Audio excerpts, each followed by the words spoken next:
Hello. Good evening. How are you this evening? I'm good. How about yourself? I'm doing pretty good. I'm looking forward to the 2-day work week being over, which was today for me.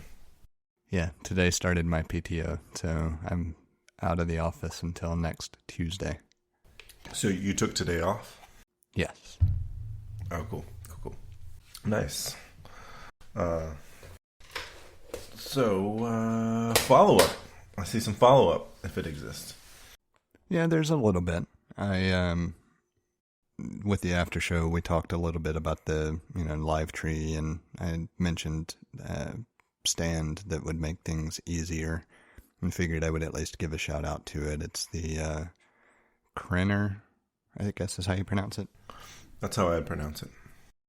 Yeah, I'll put a link in the show notes anyway, but it's their extra large tree Genie, I guess. I think that was the correct thing. Yeah. And part of why I went with it was just because it has a kind of clamping mechanism that you can activate with your feet. And then once it detects tension, it locks itself in place. That's pretty cool. Yeah, it seemed like a pretty neat thing. We'll find out when I finally go get a tree and put it in and see how it does.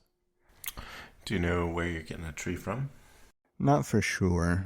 There's a farm outside of Tuscaloosa that has hit our radar that's probably where we're going to go. It's either Wilderwood or Wilderwood. I'm not sure how they pronounce it. But they have the option of cutting a tree that they farm on site, or they have some pre-cut trees that they bring in from the Carolinas. Cool. Seems like an interesting enough thing, yeah. So do you want to dive right in? Yeah, I think so. I don't really have much else on the way of follow-up. I haven't tried the stand other than making sure it didn't leak when I got it. Nice. I was, last week when we mentioned doing this episode, I got real excited, so I'm happy to dive right on in. Well, let's go for it. I tried to look up the campground that I had mentioned, and I couldn't find it. So I don't know if it was something that I was just looking at a map and found an area that looked right, or what. But beyond that, I don't have anything specific for the first topic. Speaking of campgrounds, I actually use a couple of different apps for various things regarding camping and hiking, and one of them is an app called The Dirt, and it's spelled dirt with a Y, and it's an app that will allow you to locate all sorts of campgrounds near you, and you can also filter it, like if you want an RV campground or a backcountry campsite and so forth. And so I found it really useful. I'm pulling it up now. It's not one that I've heard of. Yeah, I'm not sure. I may have come across it through Instagram, because you know how Instagram is sort of spot on with their ad targeting. So, but I definitely came across it through some sort of social media platform, and I found it really useful for finding campgrounds. Yeah, I went ahead and The other app that I was going to say, I went ahead and downloaded it real quick just to not forget about it. The previous one I had looked at was recreation.gov, I think. Yeah. Yeah, recreation.gov is the other one that I had pulled down to take a look at. Yeah, I think the thing that I found most helpful is just being able to filter out, searching for the campgrounds in my area and filter out for what I want, and so forth. So that is The Dirt. It goes in my orange app folder. And there was an app that I used when we were planning our European trip. It was called Road Trip Planner. And I used it for the Ireland component because we were getting a rental vehicle and just mapping out, whatever course we wanted to take to go from Dublin over to the West Coast. And looks like that developer has created a couple of apps as well focused on camping, but I haven't taken the time to look at any of those. The other app I use is All Trails, and it's an app that's designed for mapping out trails, and it will show like some when you're on a trail in the backcountry, it'll show some of the the designated areas for camping, and it also has a sort of a comment component to it, so folks can comment on particular trails, and that's been actually really useful. As trails are rated as easy, moderate, and hard, and two trails that are rated as hard would be the Skyway Loop in Cheehaw Wilderness, which is an approximately 18-mile loop, and the Gros Piton. Both are rated as hard. One was significantly harder than the other. I would assume Gros Piton was the one that was significantly harder. Oh, yes, it was significantly harder. Now, I will say, like, that 18-mile loop, it's not a joke. It's not an easy hike. My friend Ellery and I did it in a couple of days, and it's got some very technical areas. I don't think I could do it in 2 days when we're not observing daylight savings. I don't hike fast enough to go that far or cover the amount of ground that you would need to cover when it gets dark at 5 o'clock. And then I actually have a friend who can do it, and he's done the loop in a day, and I'm just like, blows my mind. He'll do it as a day hike. Yeah. All Trails I recognize. It's one that I have downloaded previously. The other one that I had used in the past was Gaia GPS, and I used it specifically just for downloading maps to the device instead of having to have an online connection at the time. Yeah, if you pay for the subscription that All Trails does, you can download the maps. There was a sale. They had a sale at Memorial Day, and I got a year subscription, and I found it nice, and it's nice to be able to pull up the maps while you're actually on trail. I know my Ellery has used Gaia before. I think he uses Gaia pretty regularly, and I've been able to mostly rely on his navigation. Yeah, I remember it being a fairly well done app. We, of course, haven't hiked in any capacity, for 4+ years, with Jacob being as small as he is. But prior to that, I remember pulling down maps of the area in Gaia, and it was always helpful. I don't necessarily say we relied on it, because even then the trails that we were hiking were pretty well marked, and tended to have like PDF copies that I also saved to the device from the park or wherever we were. Most of that being Tannehill and Moss Rock. I love a good map. And I remember the first time I went on a trip where I got to put a map in my map pocket of my jacket, and it was a wonderful moment for me. It kind of drives me crazy when some places don't have good high resolution PDF maps that you can download. It just drives me crazy. It should be, especially, I don't know. I feel like that should be a mandatory minimum sort of offering. Yeah, we haven't really explored a lot of random places. Again, just because we haven't had the luxury of being able to easily. But most of the hikes that we've done have either been places that I had been previously and knew the trails well enough, or places that were well enough marked that it didn't matter. Yeah.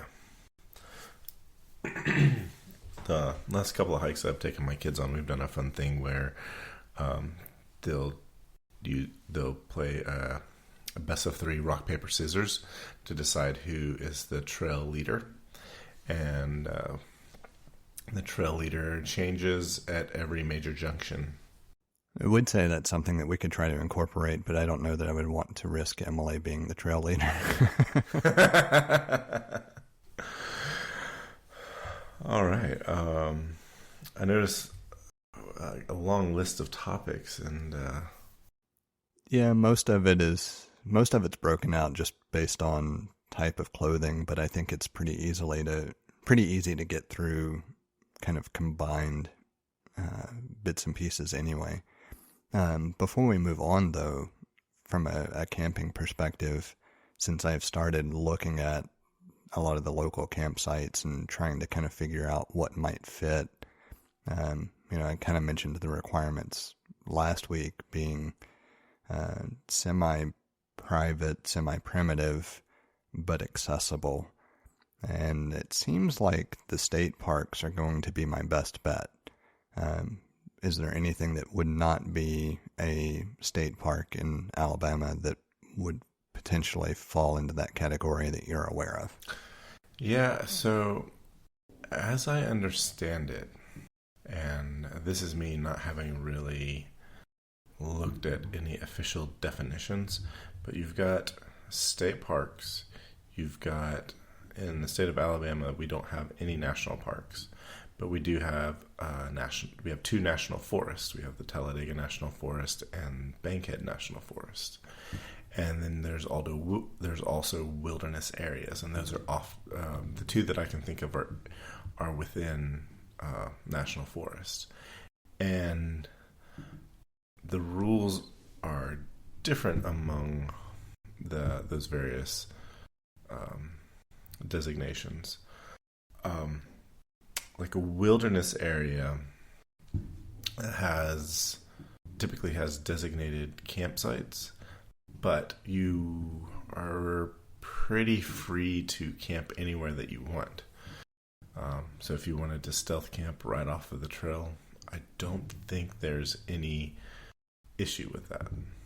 The other thing I know about wilderness areas is that none of the trail work can be performed with power tools. So like any trees that need to be sawed have to be done with a handsaw. I didn't realize that was well, and to be fair, I haven't looked into the different refuge areas much. Like the couple of places that keep coming to mind as places that might be an introductory camping session would be either Oak Mountain or I actually did look a little bit at Bankhead, trying to determine if it was maybe less populated as far as campers go. But it seems like currently 90% of the population is deciding to camp because it's a relatively safe method of getting outside. And yeah, I just don't think we're going to get around to it until next year at the earliest. Yeah, a lot of the sites are taken up. I think every weekend that the weather's going to be nice, I think we're going to see lots and lots of campers out. I don't think that there are any. I'm sure there are new campers, new people that are new to it. I think every year there's new to it. This might be like a year where we have more new folks to camping than normal. But I also think that more people are camping because there are fewer other activities to do. So like if 25% of the people in a particular area tend to camp on a regular basis, they're just all doing it instead of other things because other things are more risky to do right now. And going out and camping is lower risk. And one of the things that I did notice when I was trying to find the campground that I had referenced, there's one out toward Tuscaloosa. It's Deer Lick. I don't remember if it's a park or what, but it's run or maintained by the Army Corps of Engineers, and the comments were pretty consistent about avoid the area if the Tide are playing a home game. But otherwise, it's relatively accessible and a decent place to go to. That reminds me of something I haven't thought of in a long time. Excuse me. I went camping in Auburn about 20 years ago on a game day home game weekend, and I remember where I was camping was I was relatively isolated. The group I was with reserved a pretty large area at the I think it was a local state park, and where we had parked got blocked in by some other people, and they'd been drinking, and I was young and very straight edge at the time, and I can remember calling the police, Auburn police, and be like, "Hey, these folks have blocked us in, and they're drinking, and they're getting drunk, and it's cause for concern." And and I hang up and wait to see what they're gonna do, and it's just like, I'm pretty sure the Auburn Police Department was like, "Great, we got 5 drunk people out at the state park. That's 5 fewer than we have in town tonight. That's good for us." Yeah, I can only imagine. I know because we weren't too far from Auburn. Back when I was in Columbus, Georgia, a lot of times we would go to there's a pizzeria called the Brick Oven, and so we would head over there and have pizza and drinks, and then head back home. And we learned very quickly that when there was a home game, we should avoid the area because we would be stuck in traffic so long it just wasn't worth it. Yeah, it's. I had a friend that lived right across the street from the stadium. Never went to a match. Always hated it when they were playing because it made getting to and from anywhere difficult. He usually left. He'd usually go home and visit his parents on game day, home game weekends.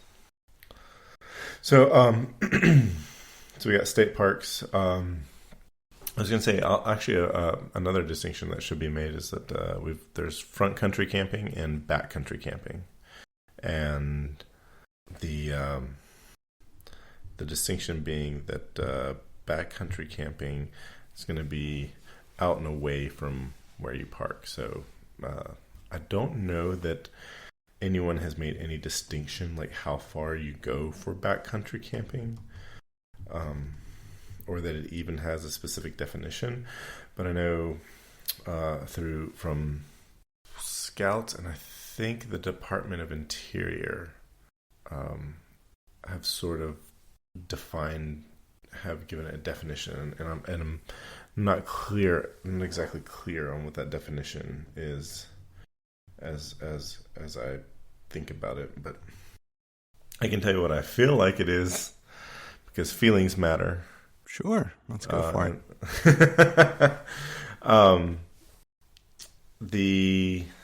Any amount of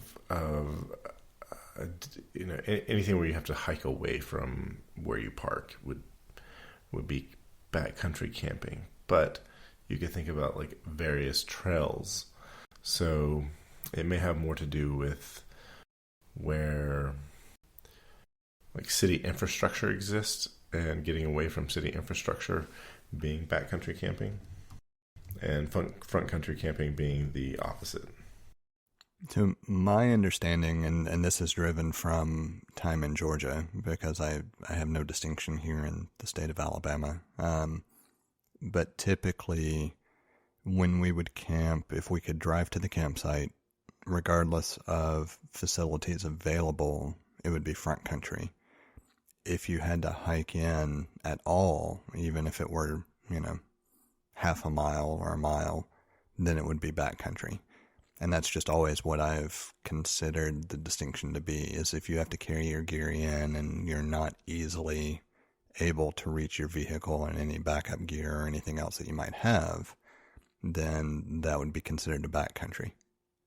Yeah, I'm pretty sure that's what I just said, but more succinctly. Or less clearly. Either way, it's no, you said it much better.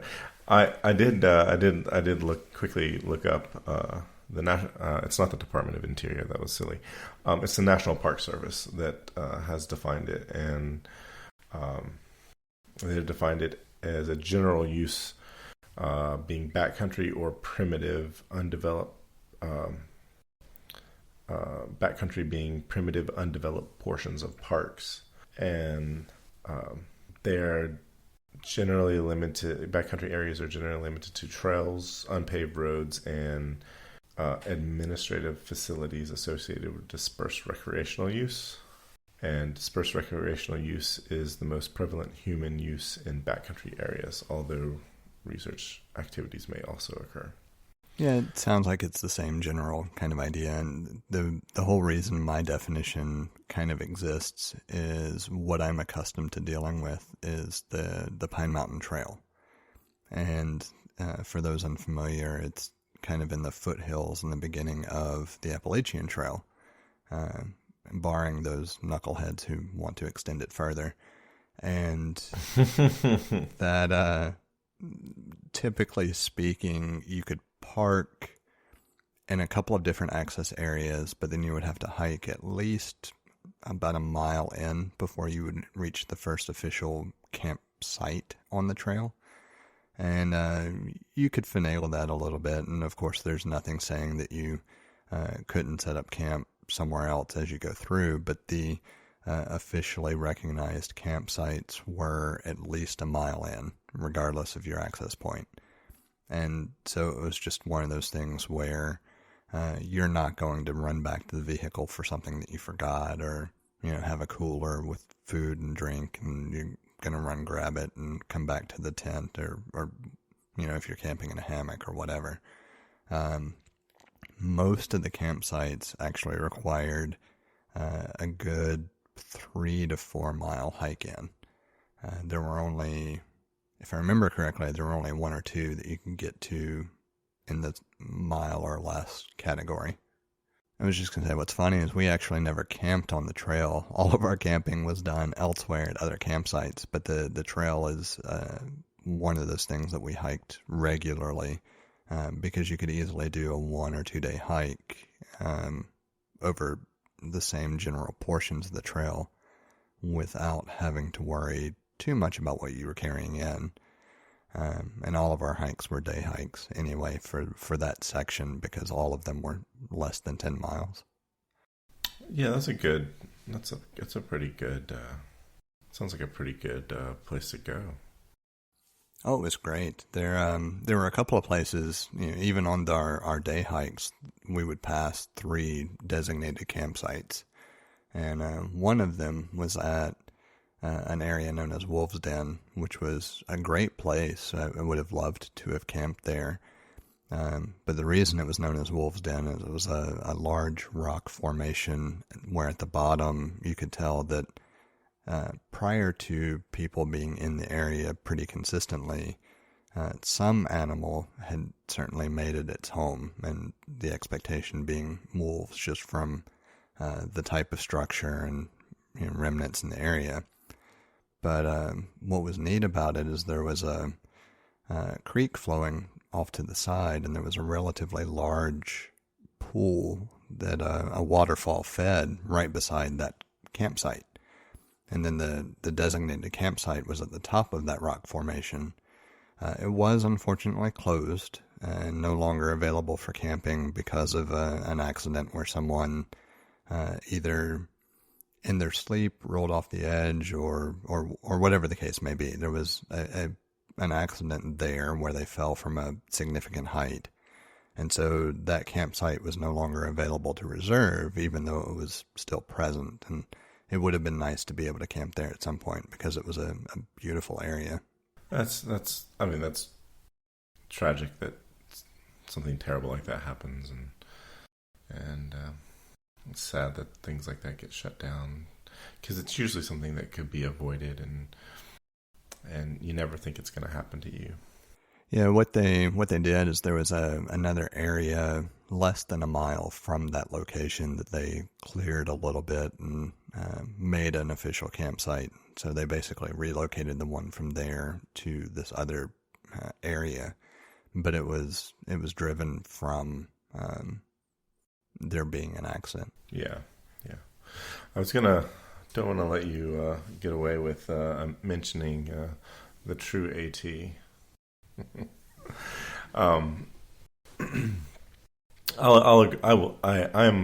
I take your position in that the true AT extends from Springer to Katahdin. It's not any longer, not any shorter. There's some variation year to year based on trail conditions, but it's the terminus. The southern terminus is Springer Mountain in Georgia, and the northern terminus is Mount Katahdin in Maine. I know that there is an extension of that trail that goes all the way to. I don't know if it goes all the way to Canada. I'm not sure, but I guess it extends to the coast. It goes down to Florida, and it goes up either to Canada or to the tip of Maine. I'm not sure which, but the Appalachian Trail was made and designated almost 100 years ago, 80 something years ago. And there's always something where people have said, oh, they've considered extending it further, but they didn't. It's Springer to Katahdin. Yeah, I don't know anybody in their right mind who could say that the mountain range could even reach Florida. And those people are just itching to add mileage onto a path. I mean, for lack of any better phrasing, because once you get south of the middle of Georgia, everything is pretty flat. Yeah, you could argue that the Pinhoti Trail. I think I think the Pinhoti Trail goes to Springer, or at least gets pretty close to Springer, and there are other trails that will actually lead to Springer to the Pinhoti. But the Pinhoti Trail goes through Alabama to Cheaha, and I know it was supposed that was supposed to be a part of the Appalachian Trail, but again, that's not what the ATC did those many years ago. So it's not. It's an extension of it, not the actual trail. So if you want to be considered a thru hiker, then you go from Springer to Katahdin, or vice versa. It's one of those things that I still, at some point, might try to tackle more sections of it than I have. I don't know if I'm kind of outside of the age group of people who I would consider candidates for hiking the full trail, but at the same time, you never really know what you might decide to do at some point in life, right? I just don't know if I would have the interest in trying to do the entire trail. There was a time where I was very interested in doing that and knew that I couldn't because of various obligations that I had. But the majority of the people that are hiking that trail are in their 20s or retired folks, and there are very few people in their 30s and 40s. They do exist, but there are very few people in their 30s and 40s that are hiking that trail, and it just has to do with the commitments you've made in life. And typically, people in their 30s and 40s have committed to a career and family and so forth, and can't afford the time to hike for 3 to 6 months out of the year straight. Yeah, there goes life getting in the way yet again. Yeah, I actually looked to see, like, there was a short period of time where I was like, tried to figure out a way to make that happen, but I'm okay if it doesn't ever happen. It's a cool idea, but I would probably encourage my kids to do that. I definitely will encourage my kids to do something like that. At a minimum, I'll encourage my kids to travel more. I was like, don't come see me, let's meet somewhere. Because I used to go see my family when I could have been traveling in my 20s, and I sort of feel like I missed out. I definitely enjoyed seeing my family, but I feel like I missed out. I should have made a way to do both, and I did not. And so with my kids, when they get older, when they're in their 20s, I'm like, now you should be traveling. Well, we want to come see you. And I was like, or if they don't feel obligated to come see me, I'll meet you somewhere cool. So yeah, it's one thing that I do feel like I was fairly fortunate on, even though our vacations tended to be kind of routine for people in the Southeast. We'd certainly would hit up Florida pretty regularly. We did have the variety of going into like West Virginia and Tennessee, Kentucky, trying to kind of at least explore the region around us and not be focused on just one spot. And part of that, my dad is from West Virginia, and so one of the things they wanted to do was just to show us, where he was from and kind of the things that were available in that area. And I think it led to wanting to at least expose us to both the amenities that you would find at the beach and the amenities you would find in the mountains, even if it was confined to a region, just to kind of understand that there's a lot of diversity even in this compact region of the Southeast that we're in. And it definitely made me appreciate some of the other things that I've been able to see, going out to Colorado and seeing the Rockies, or Utah and seeing the Salt Lakes and the mountain ranges there, and Yosemite in California. Like I've certainly feel like I have been privileged to be able to travel as much as I have, even though I still haven't really scraped below the surface of what's available in the States. Yeah, the United States has like a huge variation in landscapes and in across the country. I mean, it's a very large country, but I feel like the Southeast and really well up into the Northeast, it's very similar, like a very slight variations of the same thing. I remember folks saying that through hikers of the Appalachian Trail, saying everything feels, feels fairly continuous and cohesive until they get to Vermont, and then you get to Vermont and the trees are very different in Vermont. So my experience in the Northeast has been similar. There are, even though it's beyond Vermont, parts of New Hampshire have reminded me of central Alabama. So it's interesting. But I feel like one of the Panhandle of Florida offers a really interesting, not necessarily landscape, but features that I really want to take advantage of. A lot of them being natural springs, rivers with natural springs, are just gorgeous rivers with crystal clear water, and I feel like I haven't taken enough advantage of that. And so I've been looking at some trips that I can take my children kayak camping, and one of them being down in the Panhandle of Florida.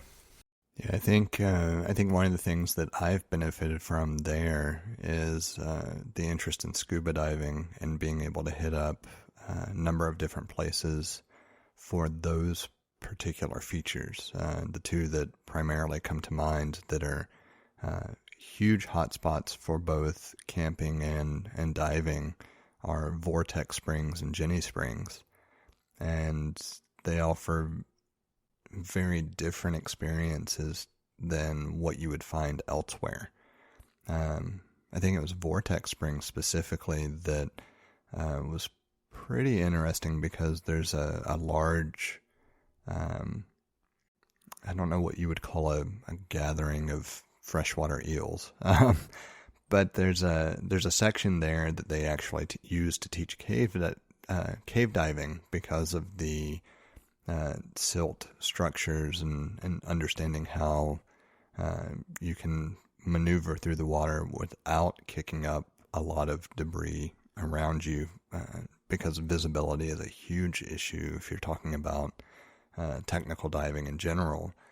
And even though it's very shallow in comparison and there's not a lot of depth there, the natural structures and sand and silt and everything else lend itself to learning that in a relatively safe environment where even if you're just absolutely horrible at it as far as technique goes, and you create this massive sandstorm of not being able to see through, 20, 30 feet below the water, you know full well that you can go, 10 feet over and up, and you're at least in a safe environment.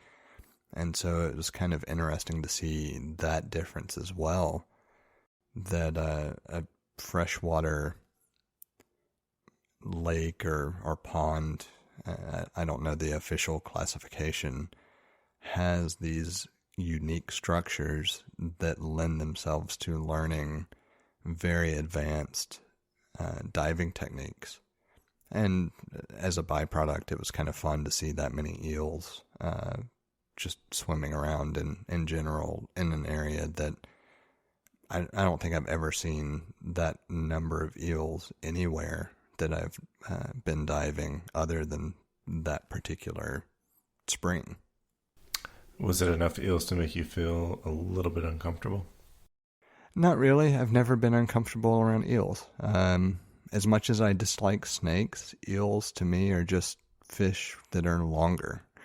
I've never felt threatened or anything else around them. They just always seemed kind of fascinating, and for the most part, they kind of kept their distance as well. I know a handful of people had relatively close encounters with them, but while we were there and doing the particular dives that I was doing, I mean, I would see half a dozen to a dozen eels, and they were all relatively far enough away that I didn't feel like they were even trying to get close. It was just kind of neat to see them. Yeah. Well, a group of eels is a swarm of eels. Well, that makes sense. It's certainly what I would classify it as. Yeah, I was going to say my only experience with eels is in sushi, and I think they're delicious. But if I were to ever encounter a moray eel, I think I would be scared. It's difficult to say because I've done a number of dives over the years, and I've seen a number of different things that I thought would scare me, but in the moment I actually just kind of felt it interesting to watch. The most interesting one, the one that comes to mind immediately, is having a nurse shark just swim around and kind of look at you and then kind of drift off to the side, and it never really got far away, and it was just kind of fascinating. I always thought prior to that experience, any shark being near me would be cause for concern and anxiety, and it was just kind of fascinating. It wasn't concerning or anxiety inducing at all. I have been in the water and encountered a nurse shark, and I was fascinated with it as well. At the time I knew what the behavior of a nurse shark was, and so I wasn't concerned about it attacking me and so forth. So I just sort of followed it as much as I could, but it was busy doing its thing. But I guess my only thought about the moray eel is it popping out of the hidey hole and like biting, and they're fairly large eels. So yeah, I was thinking about, I feel like all the camping I do, like I love being able to camp, and I think I said this last week that Birmingham is in a unique location to have in a state park backcountry sites 30 minutes from the downtown area. I think that's quite unique, and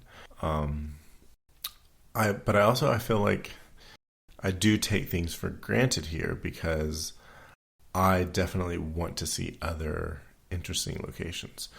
Right now, like, I'm very much romanticizing and wanting to go out to Utah, and that state has 5 national parks, and they're all so very interesting. The colors of the rocks are interesting. The rock formations are interesting. They have really cool canyons, the arches.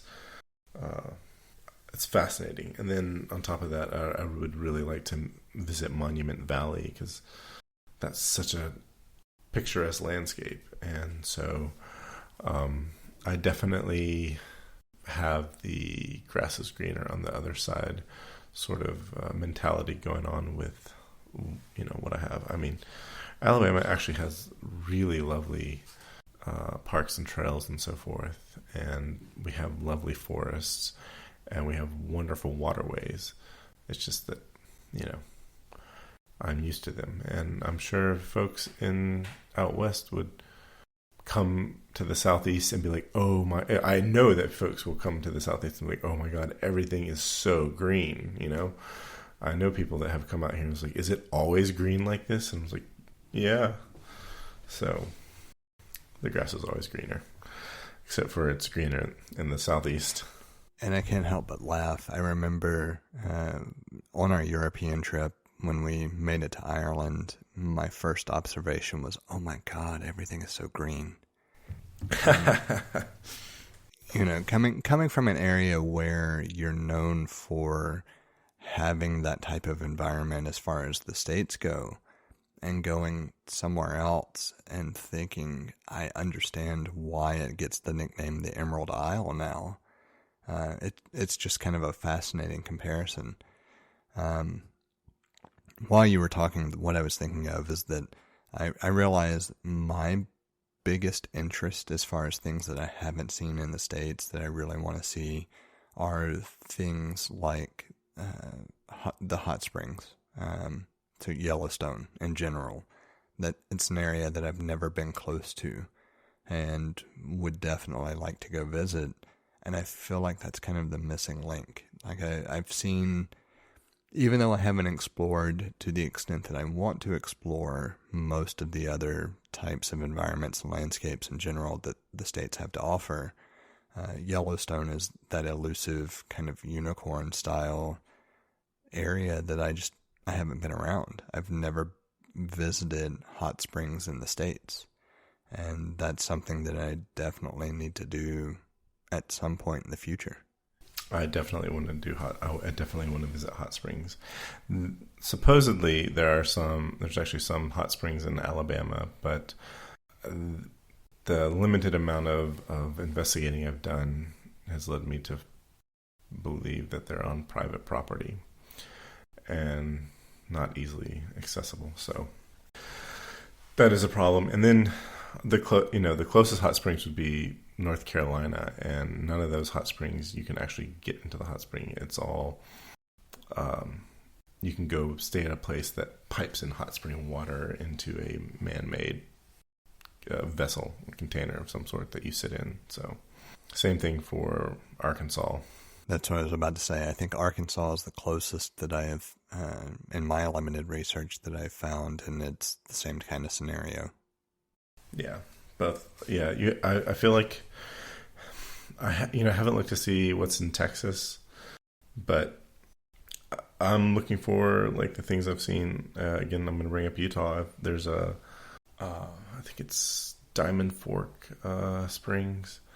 You just walk out to it. It's like a mile hike, and you get in the hot springs. It's just there, and you get in, and it's such a cool. I think it would be such a cool experience because like one of my favorite things to do in winter is you get in a hot tub. I love getting into a hot tub and just hanging out. Have some drinks and pass the time that way. And I think that would be so cool to do that on trail somewhere. Yeah, I will say I've been to Utah twice. Both times were for work, so there was a limited amount of just going out and exploring and playing kind of time. But both times I have thoroughly enjoyed my experience, and it's an area that I think I would actually rank fairly high on being a vacation destination. Yeah. It's definitely something I wanna look at. Actually, the 127 hours is really what got my attention. Because at the time that I saw it, that was like at the beginning of or right before I started really picking up and camping and hiking, and as an adult. It was something I pursued mildly in college, but now it's something I pursue even more as one of my pastimes and hobbies.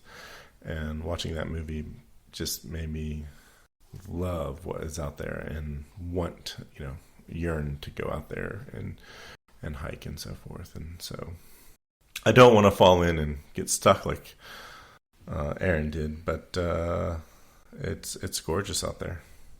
Yeah, and a quick side story that is kind of funny. One of the trips that I made out there, we had it was a station wagon of some sort. It had all-wheel drive. I don't remember the brand. But one of the days that we were out there for a conference for work, there were two of us that decided, you know what, let's just go up a couple of mountains and see what we, encounter, and then we'll come back for a couple of sessions. And something that never occurred to me is that when you are going up a mountain and you decide to pull off to the side and park, you have to be mindful of which direction you turn the steering wheel so that the vehicle doesn't slide on the snow and ice. And so we pulled off at this particular area to get a good look at a lake that was across the way, and parked and, put the emergency brake on and everything else, and got out of the vehicle. And then as soon as we opened and closed the doors, the vehicle started sliding back the other way.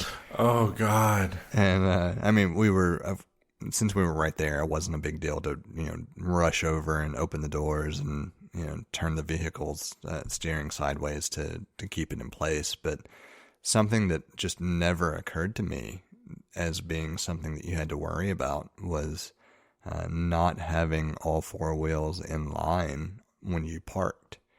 If you're on snow and ice, then you have to at least figure out what direction to turn the wheel to keep the vehicle from sliding. Yeah, gee. I it's like, what if it was, what if you guys had just walked away? I mean, that could be bad. That could be very bad.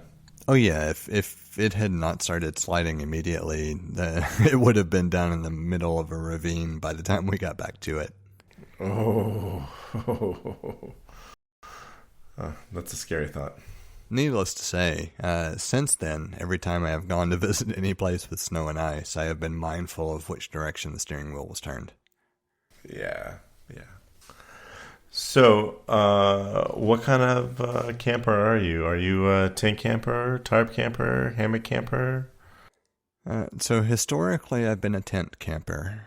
I have not invested in like the under, I don't know exactly what you call them for tents, the under cradle, underbelly, but the insulation piece that you would put up underneath a hammock for camping.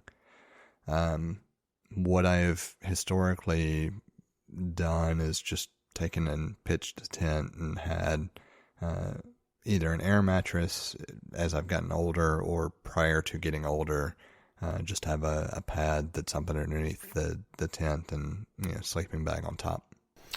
Yeah, so there's a point of contention with the naming of these things for me, and that is the insulation you would put under a hammock is an underquilt, and the insulation you use, so instead of a sleeping bag, the insulation you'd use on top is a top quilt. So it's not a bottom quilt and a top quilt, it's an underquilt and a top quilt. So I feel like some inconsistency there. Like, why not an overquilt? So yeah, I don't really have a problem with that. I don't actually have a problem with it either. I just noticed the inconsistency. No, I get it. I typically prefer tents just because I like to have a place to stow gear and to have lighting that is not dependent on me doing some sort of shelter over top of a tent, or a hammock rather. Yeah. Well, so one of the things I found really amusing was that when you get into hammock camping, there's an acronym that you start with, and it's SHIT. You need a shelter, hammock, insulation, and tarp. No, I think I got the S wrong.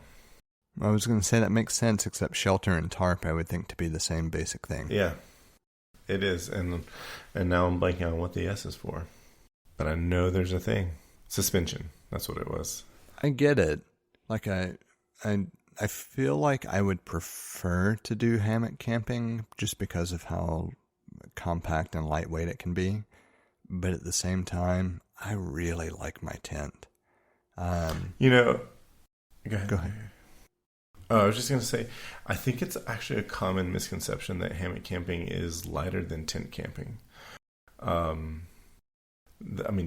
Tents, you can buy a tent that's, pretty sure you can buy a tent that's just as light as any hammock that's out there. So if you consider that a tent comes with a shelter so that you are protected from precipitation, you would include a tarp in a hammock setup, and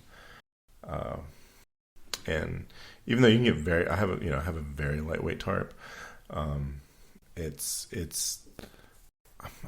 gonna say, you thinking, this is the lightest way of getting a sleeping arrangements.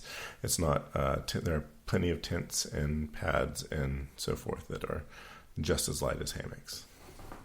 Yeah, I think for me it's more the simplicity of setup. With a hammock, you're looking for the same general thing all the time.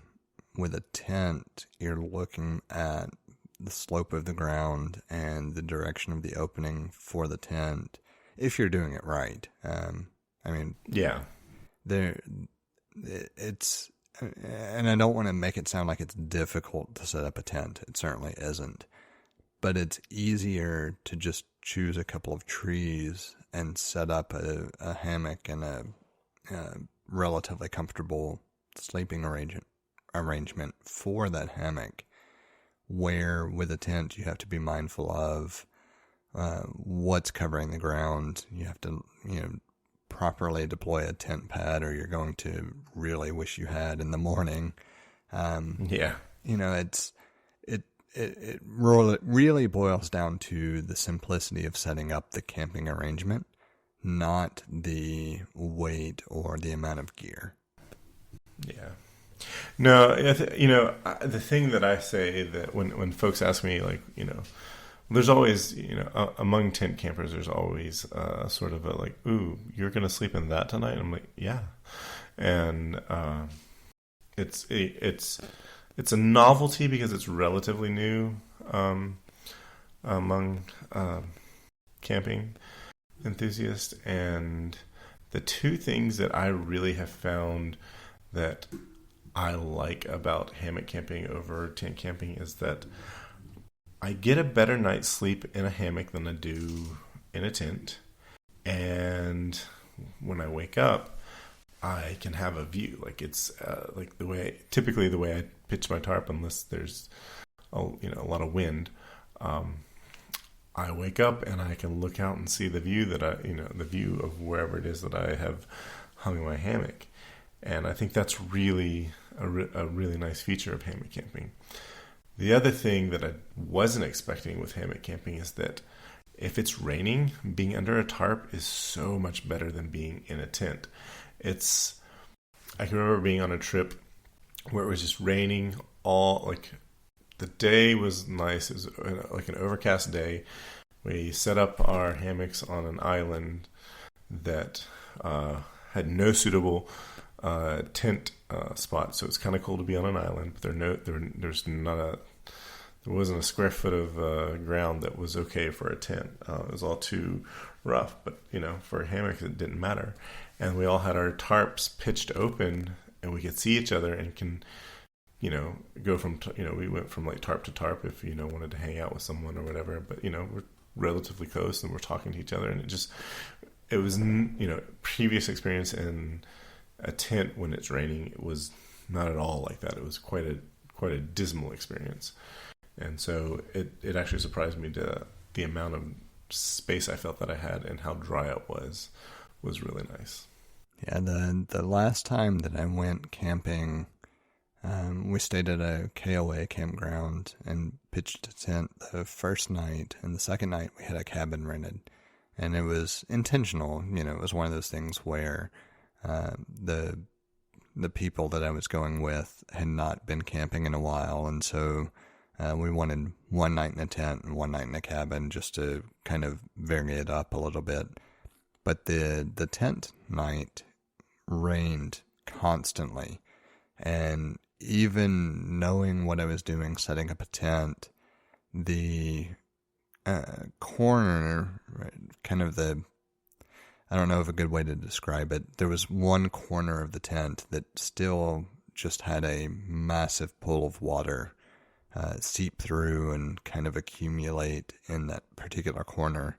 And I mean, we were fortunate that nothing was in that corner, but it was one of those things where you could see why tent camping is not necessarily fun a lot of times. And so we kind of shifted and hung the tent up right outside the cabin to kind of dry out the next night, and got a good night's sleep the next night. But if it had been rainier than it was, even by just a little bit, I think we would have kind of reached that particular point where it would have flooded the entire tent, where we were lucky that it was contained to a relatively small corner. And that's lucky. I mean, that's always a risk that you run, right?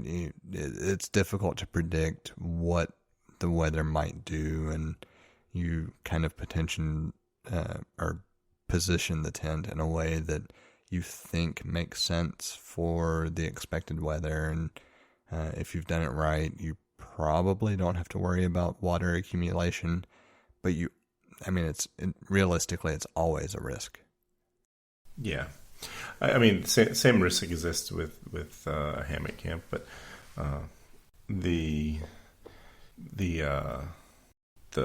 when done right, hammock camping in the rain is, I feel, so satisfying, because I love the pitter patter of the rain on the tarp, and I love how warm and cozy I can get inside of my hammock, and it's just such a sort of like, it's a nice feeling. Like I get the same feeling. It's like being in, when you get like on a cold winter day, if it's snowing or raining or something, it's really nice to be in bed, warm in bed, and be able to see outside. And I feel like I get like a better experience of that when I sleep in my hammock.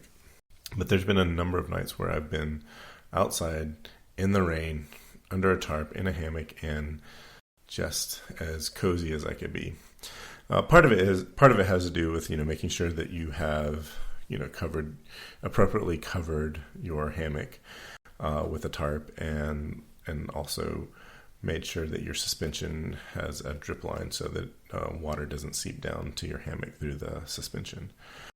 What's really nice is that setting up and taking down camp in the rain has benefits of being under a tarp, because you can pretty much take everything down and put it away in your pack and not get wet.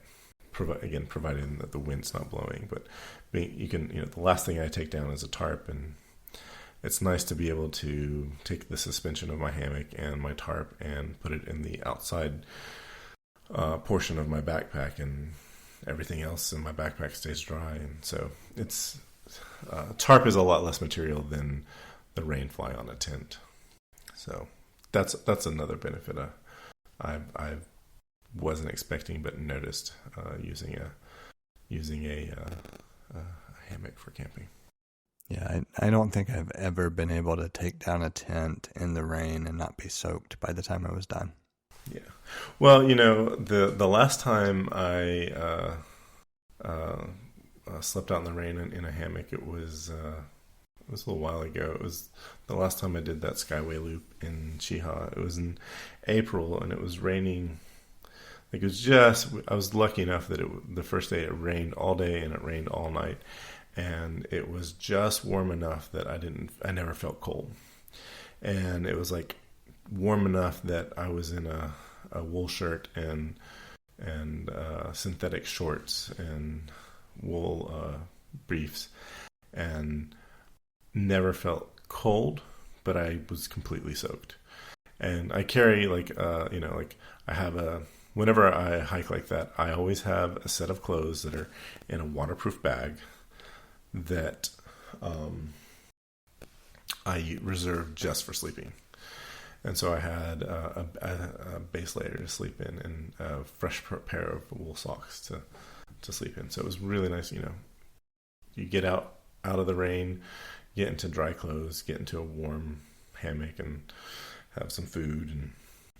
But the next day, I'm putting wet clothes back on. So, it sounds like a planned segue, but I don't think that it could have been a better option to go into talking about clothing than that particular statement.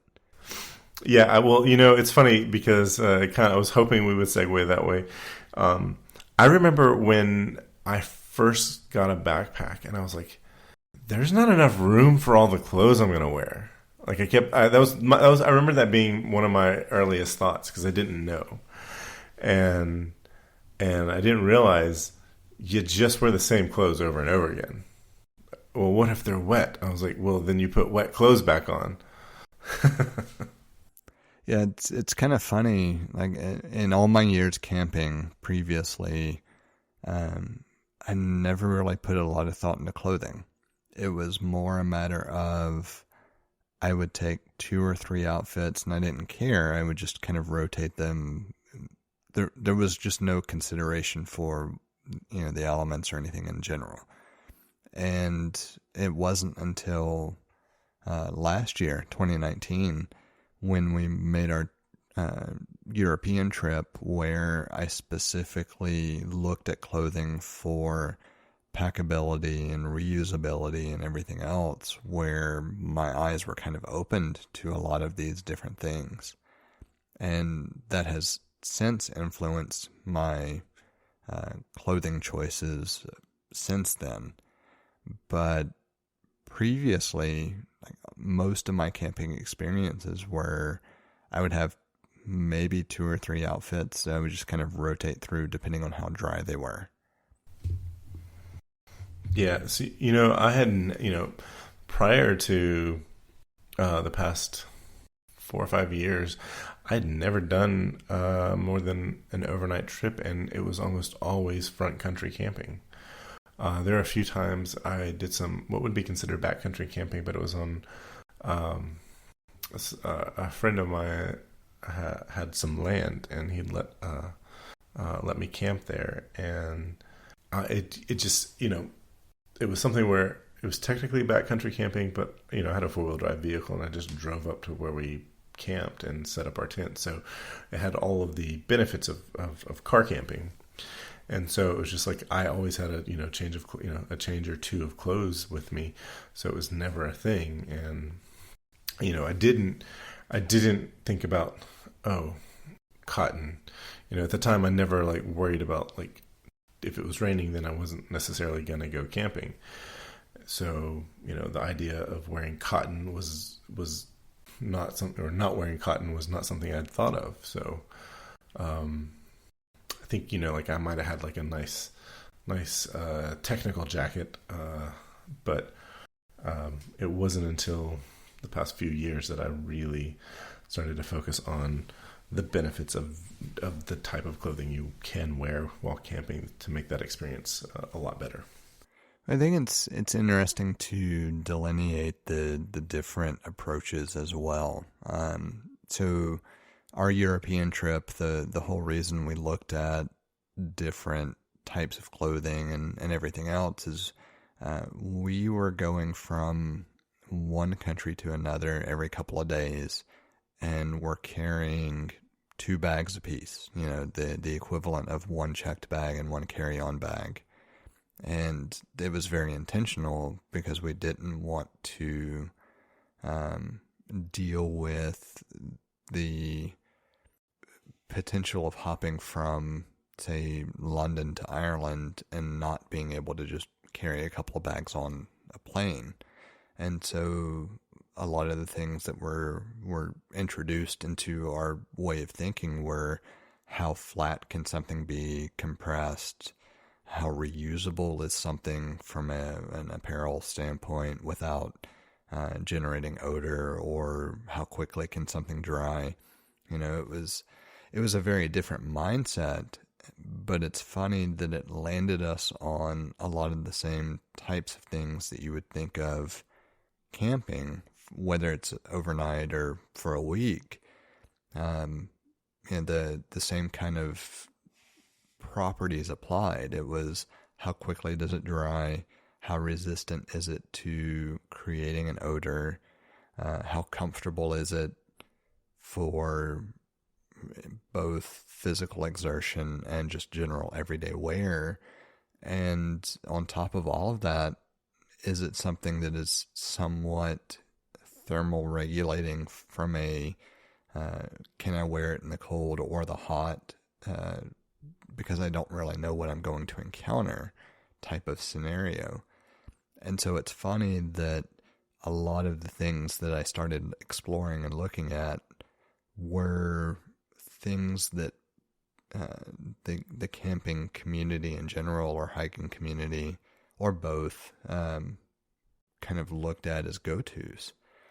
And what I settled on was predominantly a combination of wool and a couple of relatively lightweight fabrics, depending on use case. And what I mean by that is, for undergarments, I did pick up a couple of wool items because I knew that they would be reusable over that relatively compressed time frame. But I also had a couple of go-tos that were very lightweight, very quick drying, that for days that we would be hiking or doing things that were relatively physically exerting, I knew I could still count on them to be available the next day if it were, in a pinch, so to speak. And it's just kind of funny how lightweight travel to another country and kind of hopping around correlated well with the same types of things you would look at for a 2 to 4-ish day camping excursion. And I think that's why it's interesting to note that a lot of the things that I have now incorporated into my wardrobe are the same things that you would have, even though we had very different use cases. Oh, I know exactly what you mean, because I feel like you could say that like a hiking trip might be, I don't want to say the most extreme, but it's like the most demanding activity that you're going to do when wearing everyday apparel. And so I feel like when you solve that problem for those demands, those solutions work very well for other demands that you may have that may not be quite as I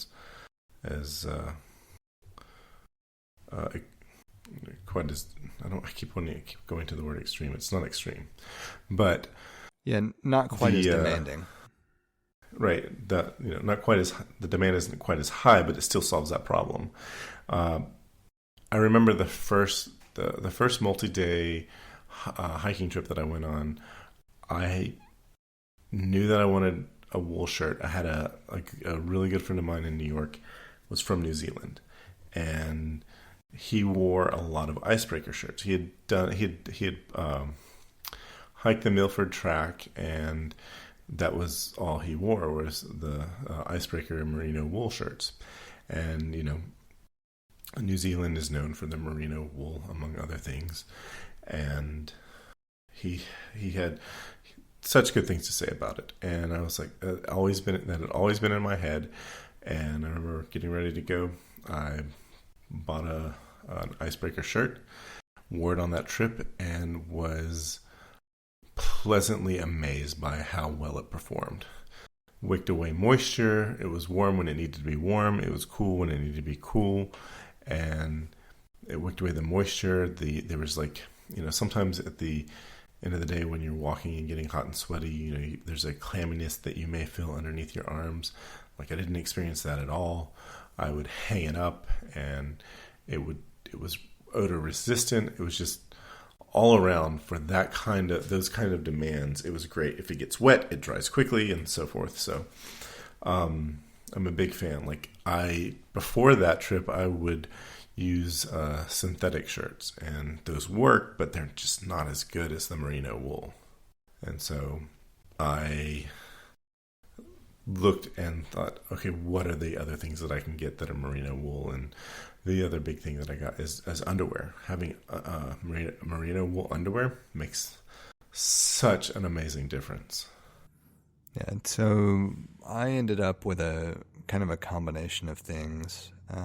So for background, our European trip was a couple of days in England, a couple of days in Scotland, a couple of days in Ireland, and then I followed up with a couple of days in England. And so I knew that everything had to be either quick drying or extremely reusable, because we were, for my purposes, I was really limited to one bag, because my secondary bag was just my camera gear.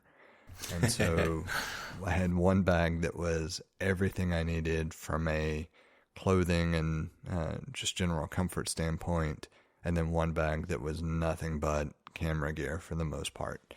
And I found that wool really fit the bill. It was I had 2 icebreaker shirts, and then I had an Under Armour just kind of pullover, and that allowed me to go from climate to climate without being uncomfortable.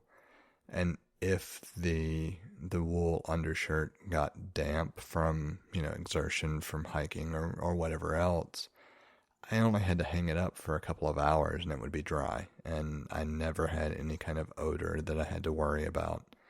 And if it weren't for that, I think that my experience on the trip would have been less than stellar. Not from a like sights or anything else perspective, but just from a comfort perspective.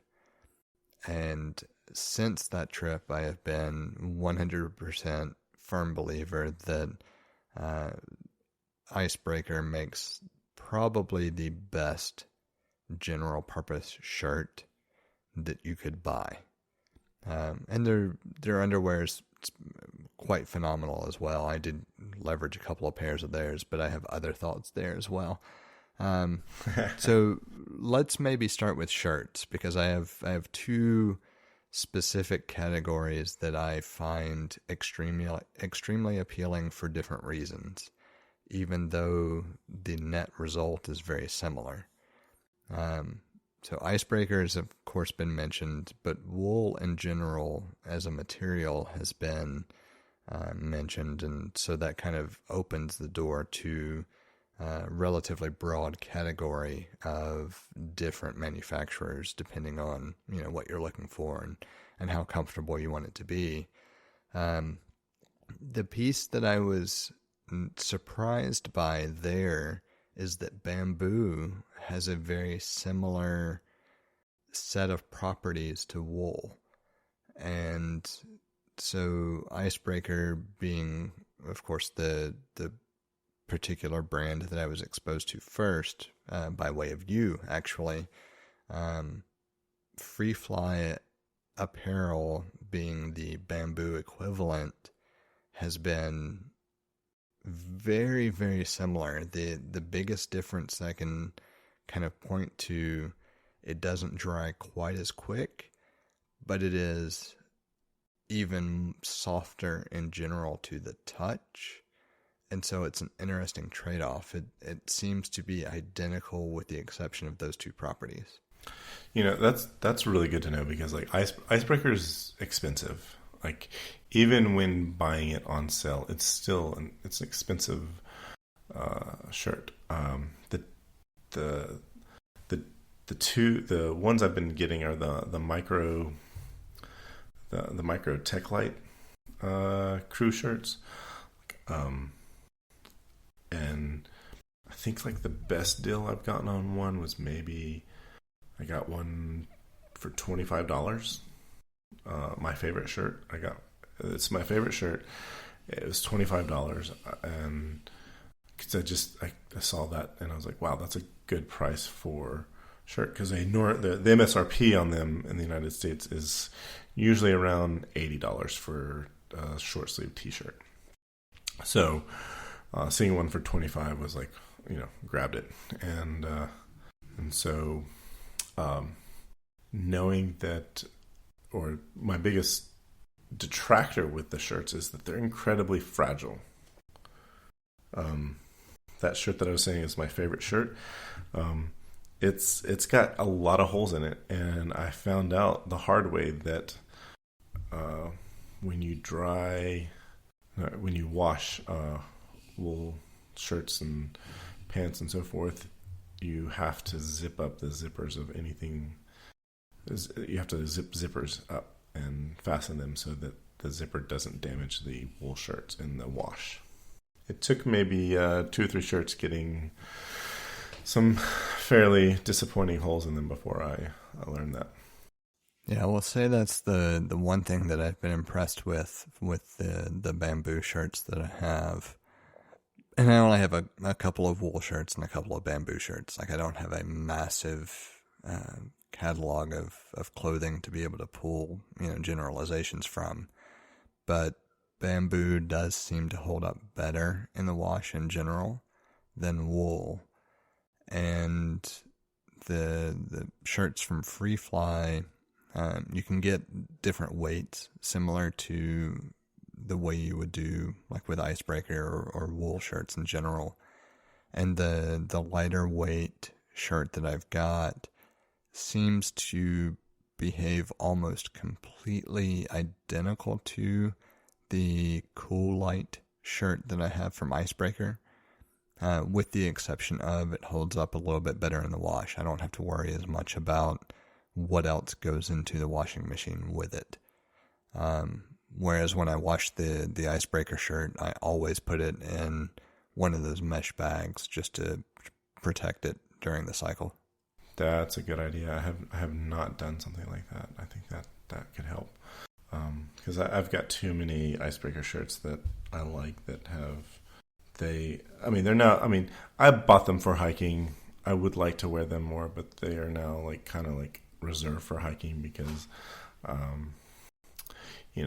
they've got holes in them. I don't want to wear them out under certain places. But around the house, I'm currently wearing an Icebreaker shirt right now. But I do think like having an alternative, like on a regular basis, I don't need it to perform. I don't need my t-shirts to perform as well as wool does, but the wool ones feel so good. So using bamboo might be like a really good alternative. What are the prices on the bamboo shirts? How does it compare to the wool? They're a little less expensive. They're still somewhat pricey. It's difficult for me to remember off the top of my head because I don't buy any of these shirts at retail. I always wait for some sort of sale. And part of that is because like over this year with my fitness journey in general, I've had to replace a number of shirts and pants because they just don't fit as well as they used to. And so, excellent problem to have. Yeah, I mean, I'm certainly thrilled by that in general. But it's one of those things that I've completely refused to pay retail prices. I've watched for sales. And so what I have in my mind is not indicative of the normal retail price. But if I recall correctly, I have 2 different bamboo shirts and 4 different wool shirts, and the average price was fairly consistently $30 per shirt. That's not too bad considering what the MSRP on an Icebreaker shirt is. So yeah, the Icebreaker stuff was definitely more expensive, but I know the last time I bought a couple, there were 2 t-shirts. I don't remember which line they were, but they were about $15 a piece. And given that they're normally, 50 plus, that tells you what I watch for. And I have a different preferred go-to actually when it comes to t-shirts anyway. So the wool and bamboo shirts are more specifically for when I want to rewear them without washing. Which actually is kind of funny because the other go-to shirt that I have, I could absolutely do the same thing with. I wanted to interject that I found one of the benefits of one of the places that I found wool to be performed really well is at an amusement park.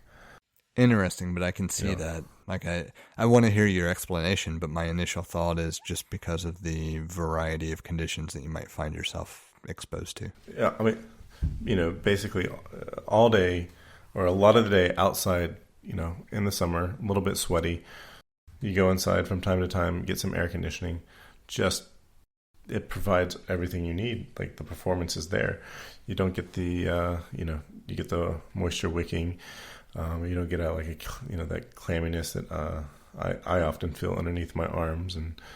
And then when you walk into a air-conditioned room, it's nice that it doesn't, get too cold. It never felt like I got cold from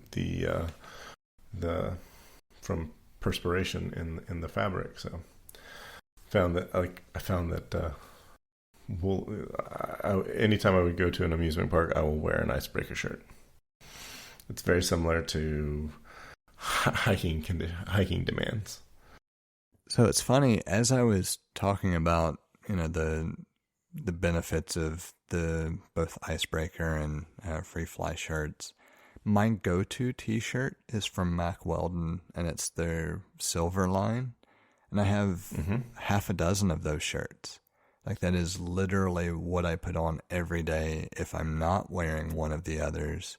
And it's because it has the same properties from an kind of antimicrobial, it's not going to smell. It's not going to absorb any odor.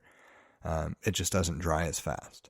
Like that's literally the only difference that I can think of off the top of my head is that if it gets soaked, it's going to be soaked for a bit, but it's still an extremely comfortable shirt.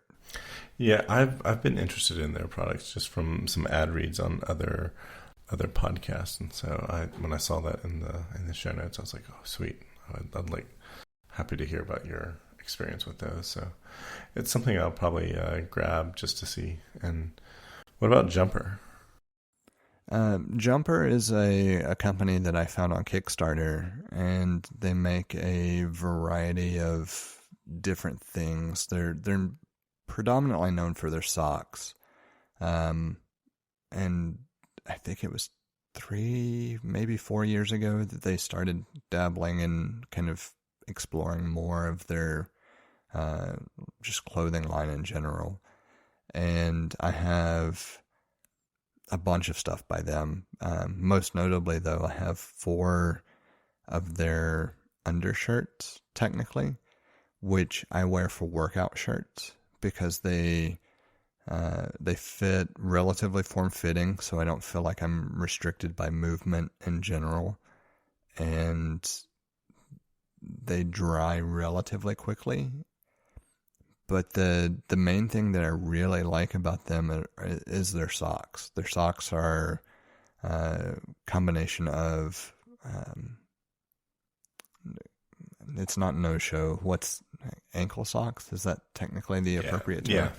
Yeah, so I have ankle socks from them, and then I have crew-length socks from them, and they're just semi-compression to the point where they might be slightly difficult to get on, but they're ridiculously comfortable once you have them on, and I never noticed them being uncomfortable. How certain socks, your feet may get warm, or you might get cold, or, you could go from one extreme to another. I have never felt like my feet were uncomfortable if I were wearing Jumper socks. And then the shirts are just kind of a nice added bonus. Nice. And if they ever stock them, they do make a peppermint / bamboo thread undershirt and hoodie. Those were their most recent Kickstarter, so I don't expect them to actually hit the store for another year or so. But I have one of each, and both of those are ridiculously comfortable. They're on par with the bamboo and wool stuff from Free Fly and Icebreaker. Okay. So you were gonna you're gonna throw a wrench in my machine regarding underwear. I was, and I feel like this has a little bit of a backstory that's necessary, because I never expected to be a person that might find briefs to be enjoyable again later in life once I discovered boxers. So I think most everyone starts off, wearing briefs in general, because that's pretty much all that kids' underwear is. And then I discovered boxers and went to boxers for years, and then boxer briefs became a big thing, and that seemed to be the best of both worlds. And it wasn't until I had to replace a significant amount of the clothing that I had because of fitness, weight changes in general, that I started exploring other alternatives. And I have learned that while boxers are good for certain things, you really can't beat a phenomenal pair of briefs or boxer briefs, depending on your preference. And honestly, if you can find something that just doesn't feel like it's there, it doesn't matter what the cut is. And that's what I have found to be pretty consistent with Tommy John. And it's funny that I finally settled on them because 4 or 5 years ago, I think it was, whenever MeUndies became a big thing, I had found them and tried a handful of their boxer briefs, and they were the most comfortable I had ever found at the time, but they're all cotton. And so if you're working out or doing anything that is relatively intense, they're not necessarily the most comfortable during that activity or after that activity. And that led me to look for alternatives. And I have 2 different go-tos.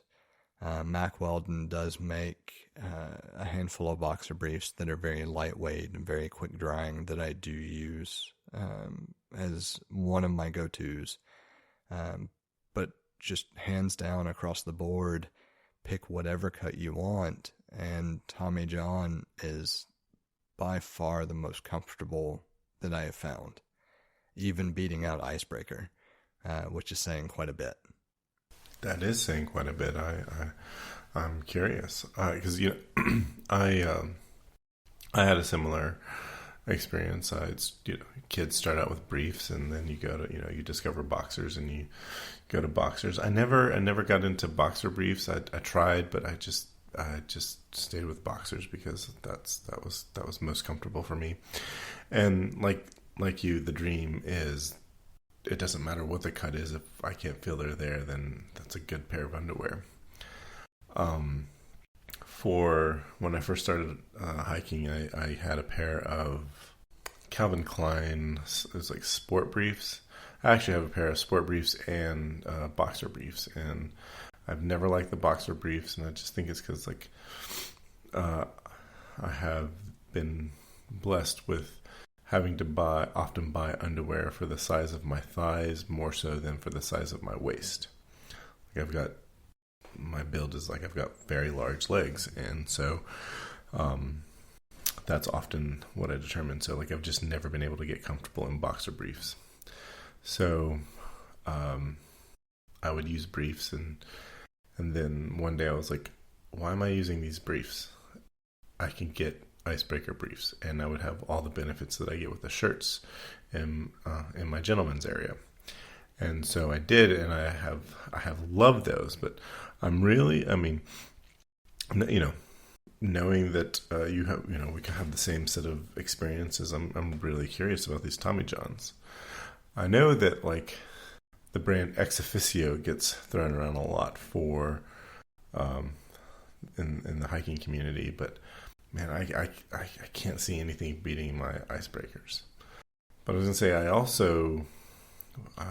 would also include my base layer here. I've got leggings and top that I also have from icebreaker, and that's what I sleep in when I go camping. And I use like a 200 weight merino wool for my base layer. Yeah, so for that use case, the icebreaker is going to be better, hands down. What I have found, though, through my use, I have icebreaker briefs and boxer briefs, and I tend to not go for them unless it is multi-day needing to reuse the same pair. Yeah. The Tommy John stuff is comfortable with intense workouts where I'm going to sweat. I'm a sweater in general if I'm doing a workout. And I need something that is moisture wicking and comfortable and supportive. And that's where the Tommy John stuff seems to shine, especially the Go Anywhere line that they provide. They have multiple fabrics that are available. And I don't remember what they call them all. Most of them are variations of a kind of micromodal cotton. But the Go Anywhere line is more synthetic fibers, and it seems to retain its shape and not stretch and be extremely comfortable during workouts, which is why I tend to go with those. And then if I am wearing them for just general everyday wear, I just don't notice them.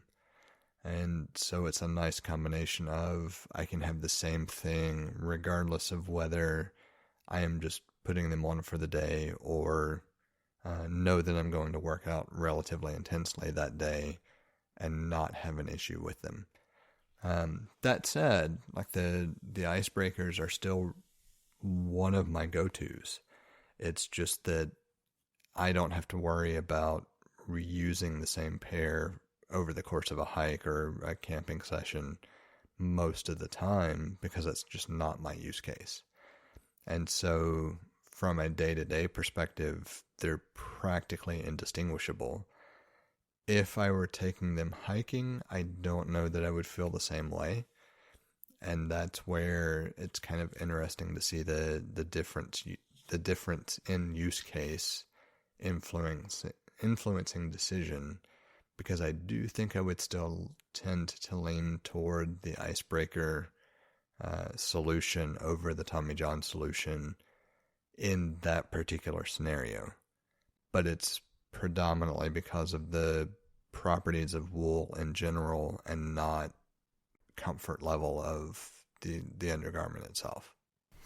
Yeah, I totally get that, and it really has to do with like what's your use case for the day or for the activity. So I kind of have a similar thing because it's like I typically wear my icebreakers I wear it for hiking and any sort of thing where I'm going to be outside and active for an extended period of time. Back in the days when I would go to the gym pre-pandemic, I'd actually use the synthetic briefs that I have because I knew that I was going to be taking them off at the gym, showering, and then putting a pair of my regular underwear on. And so that never became an issue where I could just go all day with them on or whatever.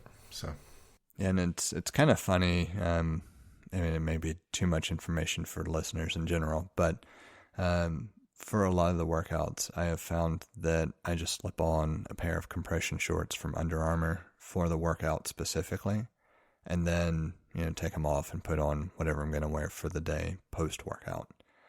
And most of the time that ends up being the Heat Gear line, so the relatively thin, lightweight, synthetic material.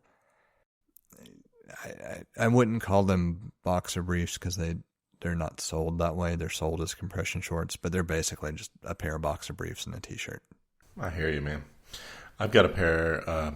It was pretty common for a lot of the shorts that you use for soccer to have an included lining, and I know running shorts come with an included lining, and so there have been a lot of times where I've used shorts with an included lining. So it's not underwear, but it's also not. It's also no underwear required. So.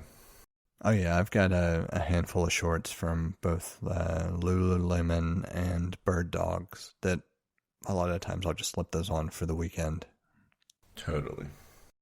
I will say though that like any shorts that I've bought, like I think it's the Patagonia baggies, and I bought a pair of Chubby's swim trunks. As soon as I got them, cut the lining right out of those things. Just, I don't want a net holding my junk in. It's just, no. It's like a proper soft lining I'm okay with. Netting material, mesh material, nope, gonna go. It's funny. I guess it's probably been a decade at this point when I first discovered board shorts, and how much more comfortable those were. I put this in the notes when I was replacing my shorts in general because of my reduced waistline. I went all in with Billabong's offering, and it's predominantly because it functions as both, right? They're decent enough shorts as far as being able to wear casually or, just as general shorts with whatever you want underneath. But every pair that I've purchased are also submersible. They're, hybrid shorts. Yep. And so I have 4 different pairs of shorts that I would wear, day to day for general comfort that I could just as easily swim in. And it's very specifically because why would I buy both? Why wouldn't I just enjoy whatever is comfortable regardless of whether I'm wearing boxers underneath or not? I totally agree with you because in the early 2000s, I definitely wanted to be a surfer. So badly wanted to be a surfer. And I bought all sorts of board shorts, and all summer long I would wear board shorts because it's like they're comfortable and I can go swimming in them. So it wasn't just like the thing I wore at the beach. It was like that's what I wore in the summer. And Billabong, there's a fun story I had. I remember there was a pair of Billabong shorts that I really wanted, and I was like, no, I'm not gonna get them. And then I don't know, time passed, and I was like, yeah, I'll go get them. And I went to the store to pick them up, and they were gone. They didn't, the brand or the style had been, the pattern had been taken out of their rotation. And then maybe like 7 or 8 years later, I went to Cupertino for my Genius training, and at the you go to the town suite, and one evening it was at the hot tub out there, and there's some other folks there, and I saw this one guy, and I was like, dude, are those Billabong shorts from 7 years ago? And he was like, yeah. I was like, man, I passed those up. I really wish I'd bought a pair just like those, and I didn't. Lucky. And he was like, kind of laughed, and I'm sure he was like, that's a weird thing to say to a person. Yeah, it's an interesting thing. I don't know. I'm sure it's got to be at least a decade or longer ago that I first discovered board shorts where I think it was Nike that I had purchased at the time, and they were very much geared toward swimming and athletic activity. But it wasn't long after that I found like Salt Life and Billabong and Quicksilver made these shorts that were, in all appearances, just normal shorts. But the selling point was that you could turn around and they were designed to be submersed and quick drying and everything else. And that was kind of an eye-opener for me all of my shorts since then have been those style shorts, with the exception of a handful from American Eagle that were just, comfortable and inexpensive at the time. And so over the course of 2020, with the reduction in waist size, I've had to replace my shorts twice. Wow. So my quick little side note is I went from wearing a consistent size 34 to I have to buy 29s in Billabong shorts, and they're still somewhat loose. Nice. Which I'm extremely proud of, but I didn't think I would get that small. And so the first round of replacing shorts, I went from the 34s to 32s, because I thought that would be kind of as narrow as I would get just based on waist size. And then the 32s got to where they would slip off if I didn't have a belt on.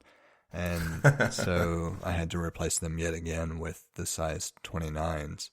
And of course I'm happy with that. I have no issues with it, but the 32s just go in a drawer in case I ever pack the weight back on. After this weekend.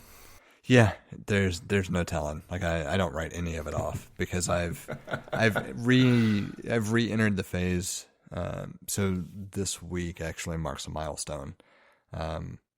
Prior to this week, I had a target goal for active calorie burn that was much higher than it is now.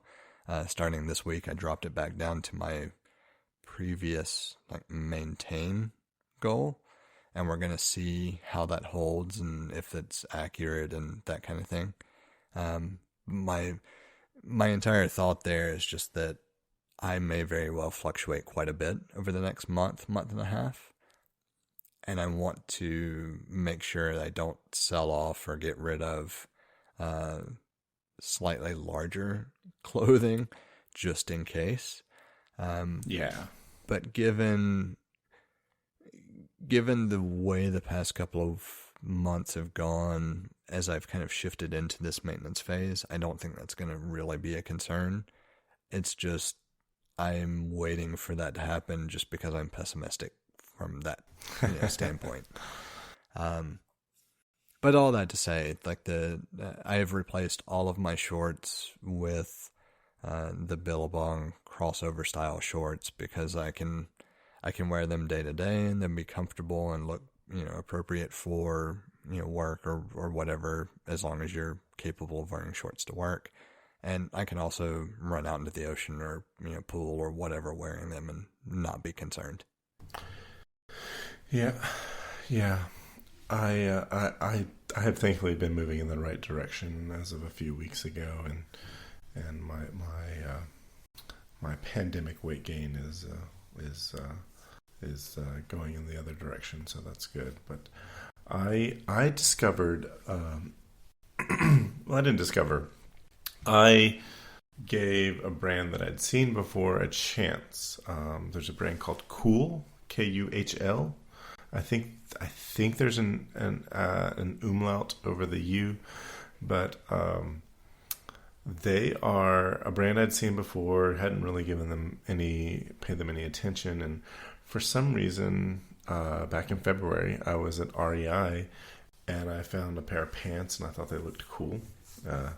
No pun intended, but I grabbed them, tried them on, and I really liked them. They had they look like nice casual pants, like something that I could wear instead of jeans. They articulated in the places I wanted them to articulate. They actually had some venting in them, so they were nice and had nice airflow to them. And so this summer I wanted to replace some shorts, and so I replaced my shorts with shorts I got from Kuhl, and I have been very much happy with the shorts I've replaced, and one of them I actually am now using. I use it as an everyday short, and now I use it as my hiking shorts. It's made of a synthetic quick drying material. It's probably some combination of nylon and polyester or whatever, but it's got a stretchiness to it. So it's just very nice to be able to stretch and be able to not feel like I have any restrictions or binding when I move my legs in various ways. And so I'm a big fan of them, and they're pretty tough material. Prior to that, I was using Patagonia baggies, and they are shorts that I like, but the pockets I feel just suck. Like I'm not. it's the pockets feel like an afterthought, and so if you put anything in the pockets, it goes straight down. So it's very uncomfortable for the phone. Switching to these cool shorts for hiking has been really good, because now I can drop my phone in my pocket and pull it out pretty easily and take pictures and not feel too weird about it, because I really hated putting my phone in those baggies. I still use the baggies for paddling. They have shown to be great paddling shorts. I've cut out the lining. They're quick drying. They're really tough shorts. I like them for paddling. There was one day that I wore a pair of actual swim trunks when I was in my kayak. I had some Chubbies stretch shorts, and I kind of popped out of my kayak, and the little piece of plastic that holds there's a little piece of plastic that's on the inside right next to the seat, and it's basically a hook. And it's not like a sharp hook or anything. It's just like a little piece of plastic that you can wrap a bungee cord around, and it's the bungee cord's used to hold your paddle next to the kayak when you want to hop out and not have your paddle, not have to worry about your paddle. Well, I got those shorts stuck on them and ripped a big hole in the swim trunks, and to the point they're not usable. And I did the same thing with the Patagonia baggies a couple of times, and nothing. They were fine. Actually, almost broke the hook off with the shorts. So those Patagonia shorts have been excellent for kayaking. But that's just been my recent history with the shorts. It's interesting. So the Billabong shorts that I've gone to are definitely not stretchy. I don't know if I would say definitely not stretchy. There might be a little bit of give in them, but they're very much you have to get the right size or they're not going to feel comfortable. But by contrast, the jeans and pants that I have shifted to are stretchy, or have a certain amount of stretch to them and are manufactured in a way to provide that stretch. And so it's kind of fascinating that I would not gravitate toward a short that does that for my use cases, even though I can see the advantages from the jeans/pants standpoint. Yeah, the shorts, the cool shorts that I got there, the cool silencers cargo shorts, they don't actually have cargo pockets, but they have like some zipper pockets on the side, so they don't look like cargo shorts. That they have the stretchiness in them is like, it's not like a pair of athletic shorts that have stretchiness to them. It's just more of a stretchiness where if you pull on them, I don't know that you really feel it, but it's just that when you move around, I never feel any sort of binding, and I really like that. Yeah, I think that correlates well to what I'm talking about with the stretchiness on the jeans and the pants. But go ahead with what you were saying. I was just going to say the fabric. I wanted to look up the fabric, and it's I hadn't come across this fabric. It's 62% mechanical stretch polyester and 38% recycled polyester. I was going to say it has a interesting. It's a sun protective fabric. It's got UPF rating of 50. It's moisture wicking, quick drying, and it was available in. I was a big fan. It's available in a 5-inch inseam. Yeah, so the Billabong shorts that I have are all recycled just completely recycled polyester, and they're very soft, very quick drying, etc. There's just no stretchiness to them. And the jeans and the pants that I've gravitated toward have at least some percentage component of either spandex or elastane to provide that freedom of movement, is what I would call it. Not so much stretchiness, because it's not like you're grabbing it and pulling and it's stretching. It's more that even if it feels like it's going to sit relatively close to the skin, it moves and gives enough to not feel like it's tight and constricting. Yeah. The other, I was gonna say, the other thing I have moved toward is like a slightly shorter short, like not something like where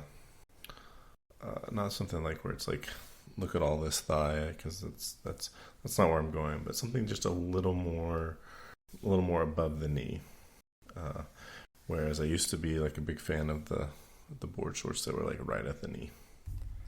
Yeah, in general, I still prefer knee length, but I have found that with my with having to look for a smaller size in the waist, I tend to get shorts that are a little bit shorter overall in length.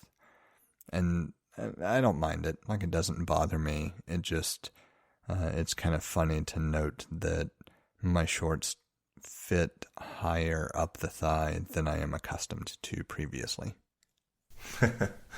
Yeah. I almost bought a pair of women's extra large shorts just so I could get a slightly shorter short. But then I was like, no, I won't do that. Careful, it's a slippery slope from that to women's underwear and skinny jeans. Like I'd rather be like into women's underwear than the women's skinny jeans. I don't think that would be a good look for me. I have to laugh a little bit. So the jeans that I have now gone to are from Revtown, which if anybody has encountered their ads, it's previous Under Armour executives supposedly identifying a need in the jeans market. I don't know how much stock I put into the marketing backstory. They are comfortable. They are stretchy enough that you can get a size that you probably don't think will fit you well, and they actually fit comfortably. My complaint with them, though, is that for my build, both their skinny quote-unquote jean and their normal quote-unquote jean fit semi-tight through the thigh. While that doesn't bother me, it does mean that it tends to grip my leg more. And so if I wear the skinny equivalent, which I would not have considered prior to this year in the first place, but the skinny equivalent, a lot of times the ankles will ride up a little bit and grip, and when I get out of the vehicle, I have to actually stop and pull the pants legs down a little bit. You have to pull your pants down. I do, and it sucks. It's annoying. But even the regular non-skinny ones, like, there's so little difference in the leg opening sizes between the two that even those do the same thing. And so I have 2 pairs of jeans from Revtown, and I have 1 pair of jeans from Aviator.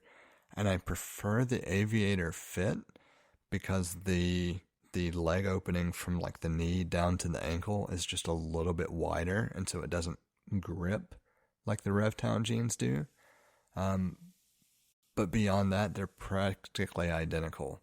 And so all of them grip me more through the thigh than any jeans I would have contemplated wearing prior to this year.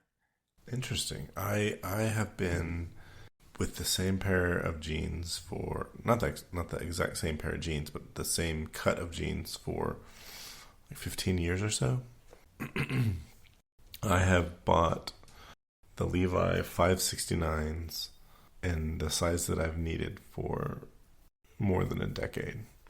I took a quick detour and and mixed in some Lucky Brand jeans for a while. But then I got over the Lucky Brand jeans and actually sold all of them on eBay for a fair amount of money. I want to say, I know I bought them whenever Lucky would have their semi-annual sale, and then I ended up selling like all the pairs for like $40 to $50 on eBay whenever I was done with them, because they were in good condition. And so I've just been a big fan. Like, I had a friend tell me, he's like, go to the Levi's store, grab one in your size of all of the cuts and find out what cut you wear, because they're different. And sure enough, I found the 569s have been a cut of jean from Levi's that just, they fit me just right. I like the way the seat is. I like the way my thighs are in them. Those are the two main things. And at that point, it's just like getting the waist and length just right, and I'm good to go. Yeah, jeans have, for some reason or another, been historically difficult for me. 15 plus years ago, Gap had jeans that fit me best. And at some point or another, they changed their lineup to be more athletic / skinny fit, whatever you want to call it. Doesn't matter. It was just too tight for what I wanted. But interestingly enough, at the time they did that, the Banana Republic jeans fit like the way the Gap jeans previously did, which I suppose makes sense. You know, they're both owned by the same parent corporation, so why not have different cuts available with different brands? And then after a while, the Banana Republic jeans kind of fit the same way as the Gap jeans did, and they started feeling too constricting, too tight. And I actually went to Lucky Brand at that point because they fit most comfortably. And I was perfectly fine with those for quite some time. And it wasn't until I was having to refigure out my wardrobe for pants, shorts, and everything in general this year that I had to try to figure out what jeans would be comfortable and what would fit appropriately. And the reason I settled on both Revtown and Aviator is because with the European trip, Aviator was on my radar because of the features they offer for travel specifically, which is you have your regular pockets that you would be accustomed to, but both of the rear pockets and the front right pocket have an additional inside pocket that is zippered. And so, like, passport could be slipped into a pocket and zippered, and currency could be slipped into a pocket and zippered and be resistant to pickpockets for travel purposes and specifically. And because I knew how their jeans fit, you know, last year when we were going on the European trip, I just ordered a smaller pair of their jeans because I knew that it would be comfortable, it would fit my needs, and it would at least get me by. And then I could figure out what other pair of jeans I could buy to also just have more than one pair of jeans that I could feel comfortable in, right? Because the big thing for me was that all of my jeans I could wear, but I would have to wear a belt, and I would have to cinch it so tight that everything was bunched up in the front. And that's just not a flattering look. I don't care who you are. It's slightly better than pleated jeans. It is, but it was one of those things that I was very uncomfortable thinking that would be how I would have to go out. Yeah. And so I bought the one pair of Aviator jeans because they're expensive jeans. I bought one pair that would fit, would get me by, and then I started exploring other brands. And Revtown was a brand that I had already tried one of their pairs prior to losing the waist. And they were comfortable. They were a little bit thicker than I wanted, but that's ideal, honestly, for my use case because I typically only wear jeans when it's colder here in Birmingham. And so I thought, all right, I'll just order 2 pair of their jeans. I'll order their normal, I don't think they call it relaxed fit because it's not really relaxed, but their normal fit, and then one of their slimmer fit just to see how they feel. And both of them felt comfortable from the waist to the knee. The slim fit ones, they call them sharp. They're a little more tapered down through the ankle, but because of the stretchiness, they were comfortable. Whereas the quote-unquote normal fit, they call automatic, had a little bit larger opening, but they were so close, I decided I would keep both pair and just, swap them back and forth and just see what felt better. Long term, I think the automatic fit better and would be what I would go for in general. But I'm well beyond the return window, and I'm fine with that. The other ones fit comfortably. It's just that I do notice that when I get out of the Jeep, I have to, more often than not, pull the ankle a couple of inches down to actually meet the shoe, versus the other ones where they just kind of fall in place. Yeah. I can remember one time seeing a guy, this is late 90s, and, people had boots, and, the boot has a tab behind it. Saw a guy, he had some khaki pants on, and the back of one of his pant legs was down, tucked behind the tab, and the other was in the way it should be. Just remember looking at him, I was like, hey dude, pull your pants down, man. And then not really thinking, oh, he thought something very different than what I meant. So, yeah, I will say for not jeans, I have found that the North Face makes pants that are most comfortable for me as far as leg opening, diameter and just general fit. They're ridiculously comfortable, and so I have two pair, one khaki, one gray, that still fit me appropriately that I'll continue to use. I've been interested in that, and I've ventured out into various different new companies. I will say the thing I miss from Lucky Brand jeans the most is the button fly. I love the button fly, and I wish I could get the Levi 569s in a button fly. I don't think I've ever had a pair of button fly jeans that I've enjoyed. Well, at first I hated it, and then I got to really liking it. I don't know why. I don't know. But I'm a fan of the button fly, and unfortunately, it's not a common thing. There's a company that I started buying some of their products from. I think it started with a pair of technical pants. The company is called Koalatry, and it's spelled with a C and instead of a K. But they made a technical pant that I like, and I've used it for hiking. And as it turns out, I don't like wearing pants while I'm hiking. I like to wear shorts, even when it's cold. I get too hot in pants, and so I've since used those for paddling in the winter because they are highly water resistant. To the point like you could spray water on them and you're not gonna get wet, and I found that to be really nice. But more recently, they have a Kickstarter for a denim pant that is, it's got the materials that they use to make the pant is recycled plastic and coffee. They use recycled coffee grounds to give it an antimicrobial property. Yes. Wow. The words are really not working. I actually ended up buying a pair of back to Kickstarter for a pair of sweatpants that do the same thing. I think they use like 8 or 10 plastic bottles to make the fabric for a pair of pants, and I was like, well, that's cool. And then they add coffee grounds to it to give it this antimicrobial property. I've only had the pants for a week, I think, back to Kickstarter at the beginning of the year, and they shipped them out earlier this month, and so far they're super soft, and I really like them. And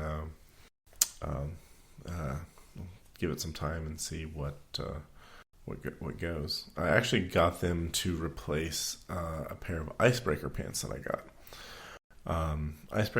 They sell a pair of wool pants, and so I was like, I love all the icebreaker things that I have, and so I'll get these wool pants.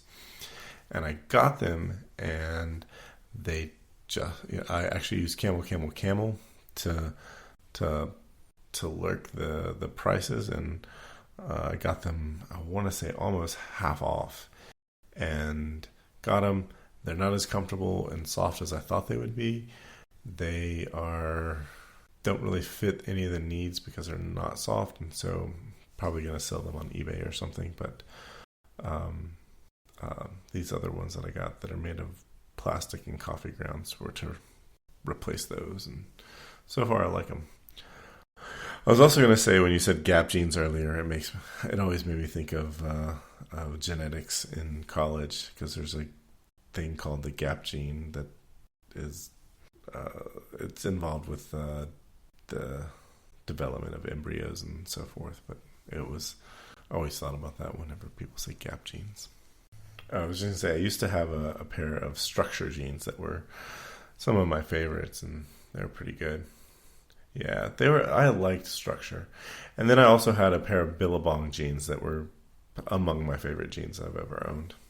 I think in general, I didn't have any jeans from Structure, but I had a lot of shirts from Structure, and those to this day have still been some of my favorite shirts. Yeah, Structure, I really liked that brand, and then they became Express Men's, and I had no interest in Express Men's. Yeah, once it changed, everything kind of went out the window. They rebranded and re-identified and recreated everything that they provided, and it just wasn't the same. No.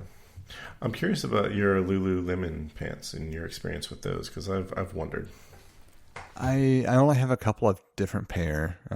Both are, I think they call them their Kung Fu pant. They're kind of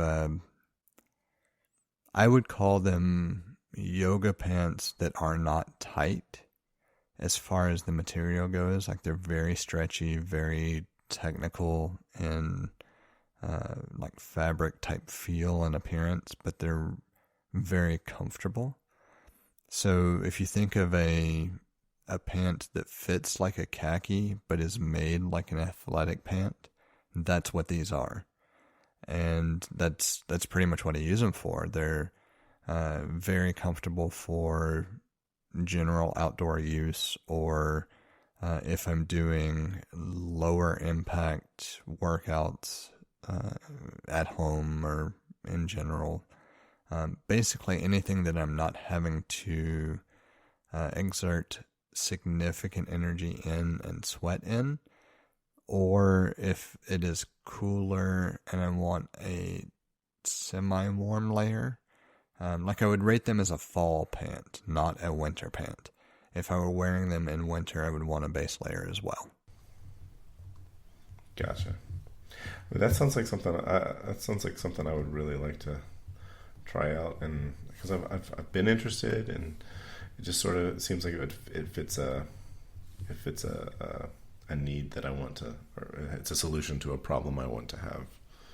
And they're extremely comfortable. Like, I certainly don't want to knock them at all. I use them as a go-to for lounge pants, for just general wear when I just want to be comfortable and I don't care as much about appearance.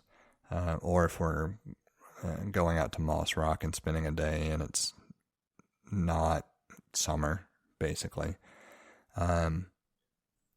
The alternative, I have a couple of pairs of pants. I didn't put this in the show notes. There's a company called 4 Earth, and it's the number 4-RTH. They are all completely 100% cotton. A little more slim fitting, a little more focused on workouts specifically, like yoga in general, where you're not necessarily sweating, profuse amounts into them, as is the nature of wearing any cotton garment in general. I will interchange those. Like they make joggers and capris for men. I have a pair of both, and I will interchange the joggers with the Lululemons depending on the activity. But I tend to prefer the Lulu pants just because they are much better at wicking away moisture and being... I wouldn't necessarily say they have a thermoregulating property specifically to them, but they're better at not making me feel overly warm or that I've now sweated into whatever pants I'm wearing and have to deal with the ramifications of having wet pants, you know. Yeah. So the Lulu pants are much more forgiving in that respect, whereas the For Earth pants I tend to wear very specifically if I'm doing a workout, and that's about it. I think that brings us to the bottom, and that would be socks. And, you know, I don't have a lot more to say there. Like I have my selection of wool socks from different brands, and all of them are comfortable. And then I have my socks from Jumper that I absolutely adore, and I don't know which I would rank better. Well, I looked up, I know I mentioned this last time I talked about this icebreaker sock that I have. I have a couple of pairs. I have an ankle sock and I have a no-show sock. And I was saying the no-show sock was my favorite sock that I've ever had. The ankle sock is exactly the same. It's just that the no-show doesn't show, and I like that. And it's the first and only no-show sock I've ever had that stayed where it was supposed to stay. It's the icebreaker. It's merino wool. It's the ultralight micro. And I think because I have another pair of icebreaker socks, and I feel like the icebreaker socks and the darn tough socks and the smart wool socks are relatively indistinguishable. You would maybe the normal cushion level, like the light cushion level. I used like the first pair of wool socks I had were smart wool, and I had a pair of medium and light cushion, and I used the light cushion socks for hiking. And I have a similar pair of darn tough and a similar pair of icebreaker socks, and they all perform equally well. I'm a big fan of wool socks, and I think what makes the icebreaker multi-sport ultralight micro really good is it's a very thin sock, but it has all the comfort and characteristics of the wool sock, and it sort of has a very it's a sock that I feel very comfortable wearing in the summer or the winter. And so that's why it's my favorite sock, and it's something I'll use to replace more or less all of my everyday socks with. It's interesting. It might be something that I take a look at. So the socks that I have a pair of smart wool, a pair of darn tough, and a pair of icebreaker that are all crew length. I wouldn't say they're minimal at all, but they're not heavy either. They're just kind of your typical, what you would think of sock thickness. And they're all comfortable. I have no complaints with any of the three. They're all, great socks. I also have a couple of pair of the Mack Weldon socks that are, I think they're silver infused. They may not be. Either way, it's their general sock that's available, and then I've got the jumper socks that I mentioned.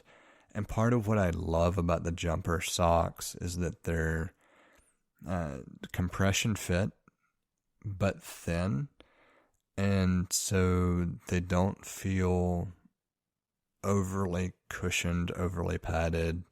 They're not cold on a cold day. They're not wool, so whatever thermal properties they have are just related to I guess the weave of the material itself, not so much the material. But they're, generally speaking, they're very comfortable. They're not overly thick, and there's a certain amount of compression that makes them, to me, feel really good to wear just all day. And I think that's part of why the offerings that I have tried from Icebreaker, Smartwool, Darn Tough, and Bombas actually being another one that we'll toss into the mix. None of those had that compression aspect that, for some reason, I find that to be more comfortable than not having it, but I don't know why. I don't know what it is about a certain amount of compression with a sock that I just find appealing. Interesting. I have, I've always been any sort of, I mean, I guess most socks, there's a certain level of compression so that they don't slide down. And that's, I find acceptable. But anything that has been labeled as a compression sock, I've always found to be really uncomfortable. Yeah, I'm not sure if these are labeled as compression. Just in practice, they definitely fit a bit tighter than the other socks, but it's not in an uncomfortable way. And I think that's where it makes it really difficult to explain. It's more, if I were thinking about it from trying to describe shoes, let's just say I'm normally a size 12 shoe. If I were to wear a size 11.5, but it was a stretchy shoe, where it was still comfortable, that's kind of how I would equate these socks to be, where it feels like they might technically be a smaller size than what I should wear, but they stretch enough and give enough that, as far as I can tell, they're the appropriate size. And I know that sounds ridiculous, but that's the best way I can come up with to describe the compression, because it's not like it's really gripping around the foot and ankle and calf. It's more that I feel it, and I feel it more than I feel it with other socks, but I don't feel it in a way that's uncomfortable. But it's so subjective. I don't know of any better way to describe it. Yeah, it sounds like it's a thing you have to experience. Yeah, I think so. And I think that part of it may just be their youth, I guess, as a software company. Maybe their sizes aren't specifically what you would think of as being, ubiquitous across the majority of the populace, and maybe my foot's just a little bit bigger than the majority of the population. And it's tough to say which way that falls, but there's something about their socks that I just really enjoy, and it has to do entirely with that slightly compressed element to that just feels really comfortable to me. That said, the Smartwool and the Darn Tough socks are very comfortable as well, especially on a cold day. Oh, I totally agree. When you were talking about the different weights, I the first pair of Smartwool socks I got were a light cushion and a medium cushion, and then I tried some other heavier cushion ones, and they're great indoors, but like if you're gonna put I couldn't put a shoe on around them. I'd personally be really uncomfortable with it. Even like the medium weight ones, I'd avoid wearing them with shoes. They used to be my sleeping socks, like when I was camping. They sometimes still are, but the light cushion and lower are the ones I use. I actually quite like the pair of Darn Tough socks that I have, because they have like more cushioning on the sole of the shoe of the sock than anywhere else, and I found that to be interesting. Like I would say they're relatively low cushion sock, but they add more underneath, and I found that to be comfortable. As you were describing that, I think I know why the jumper socks appeal to me so much now. Over the past couple of years, I have adopted a preference for minimal shoes, and the jumper socks don't really feel like they add to that experience. Like there's no additional cushioning. It's literally just like a cloth glove around the foot. And so I feel everything in the shoe the same way I would if I were not wearing a sock.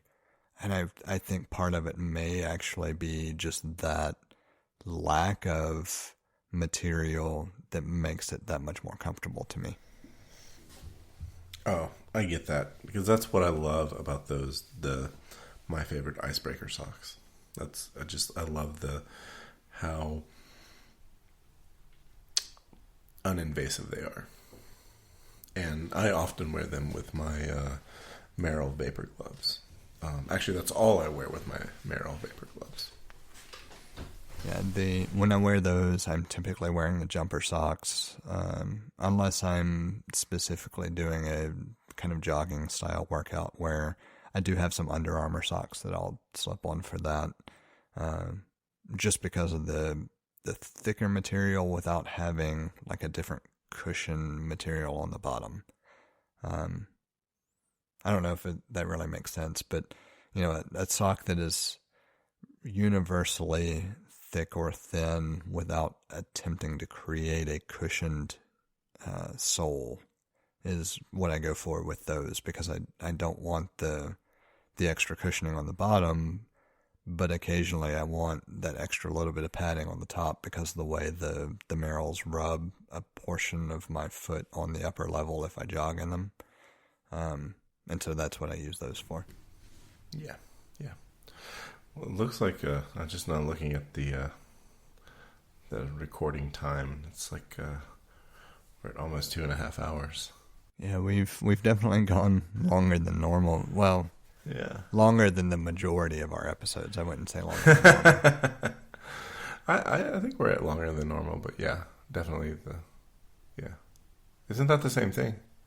Yeah, I mean, the whole reason I make the distinction is because the first couple were on yes. par with this timeline, and then we kind of reined it in, and it is what it is. Yeah. I feel like we should make this a two-parter because I feel like there's some things I'd like to say about the footwear I've gone through, and then some things about tents and hammocks and packs and just general locations of places I've been and would like to go, and want to hear your story as well. Yeah, I'm good with that. I think this makes a pretty solid point to wrap up one show and just tease the next. Yeah. And if you notice with the show notes last week, I took more liberties with teasing, potential things and trying to make it more enticing, where if you just saw the feed, maybe you would say, oh, wait a minute, I want to see what that's about. Yep. One of those areas where I can have some fun with it. It's always a good time. All right. Well, yeah, let's just go ahead and say for sure then anybody that happened to stick with us this week, and next week we'll continue the conversation with some other pieces, and if you really want to know, you'll tune in again. Yeah, I have some things to say about Gore-Tex. I have a number of stories about Gore-Tex, so that's a good option. Yeah. The things I have to say about Gore-Tex are all in favor of Gore-Tex. So, yeah, I'm 100% on board. I just remember when Gore-Tex was introduced, because of the way it was introduced as far as a fabric and technology goes. And if you want to know more, you'll tune in next week. Yeah. All right. I hope that you guys have a happy and safe Thanksgiving. You as well? You got any big plans, or just gonna stick around the house? I'm gonna smoke a turkey, and this will be the first time I've smoked a turkey, and I feel like I'm fairly confident that it'll go well because I've done a number of pork butts. But I'll be smoking a turkey for my family. We're gonna do since the weather looks like it'll be good. We're gonna do an outdoor Thanksgiving. Yeah, so Jacob's birthday is this weekend, and Thanksgiving we're doing just ourselves here. But Saturday, assuming the weather holds appropriately, we're gonna have a quick outdoor gathering with immediate family just to be able to celebrate. And it was funny. It was, I guess, a couple of weeks ago on the way home one day from daycare. He asked me if we would get to see, cousins and aunts and uncles again before the germ thing was up, and he followed that up with, "I'll even wear my mask if I have to." And it's like, you know what? Yeah, we'll see what we can do that everybody is comfortable with, and if we can stay outside, great. If not, then we'll figure out how we can have a couple of people inside with the windows open and ventilation and everything else. But it looks like we might get lucky and the weather be cooperative enough to be able to be outside. Yeah, I will say that has been, at least for where we are, all year the weather's been fairly cooperative with all the bullshit we're dealing with. So yeah, and my sister and her son are two of the ones that he mentioned, and they both actually contracted COVID months ago and are not as concerned, even though they're still, of course, like, in my sister's words, it was, "I don't want to ever go through that again." Yeah. And so there's a certain amount of concern there, but we're not as concerned about them as we are my parents because of the underlying health issues that both of my parents have had. And so for them, it might be just a come up, drop off a couple of gifts at the end of the driveway, say hello, and go home. We'll see. We left it kind of at their discretion what they felt most comfortable with. But they're the ones we're mostly concerned about, because if either one of them contract it, the likelihood of them being able to survive any complications is low. And of course, the flip side of that is they may not have any complications or they may be asymptomatic, but it's just, we don't want to take that chance. And so we want to make sure that they're comfortable with it, make sure that Jacob at least gets to see them, say hello, even if it's from a distance, just to be able to say, "Hey, yes, it's my birthday." Great. Well, I hope you guys have a great weekend. And yeah, I think we will either way. I think the biggest thing is going to be 4 days in a row with a 4 to 5 year old that is going to test our nerves more than anything. Just lock them out. Yeah, I laugh about it. Overall, he is actually ridiculously good. Like, I'll take 4 to 5 days with him over 90% of the kids that I know. Totally. I understand. I totally understand that. All right, but hopefully you guys have a great weekend, and we'll chat again in a week. Yeah. Right. Have a good night. You too. Bye. Bye.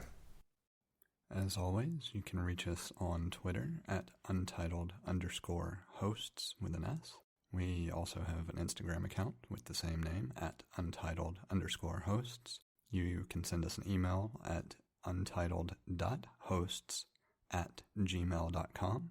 And you can visit the feed directly at theUntitledPodcast.com. Have a good night.